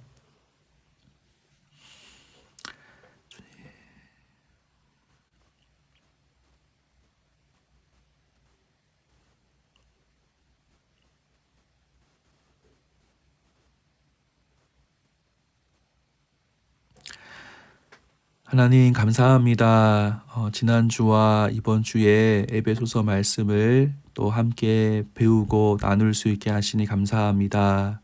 하나님 교회를 세우실 때 예수님께서 어떻게 세우셨는지 다시 한 번 더 기억합니다. 인간의 노력이 아니라 하나님께서 우리에게 거저 선물로 주셨던 은혜를 다시 한 번 더 기억합니다.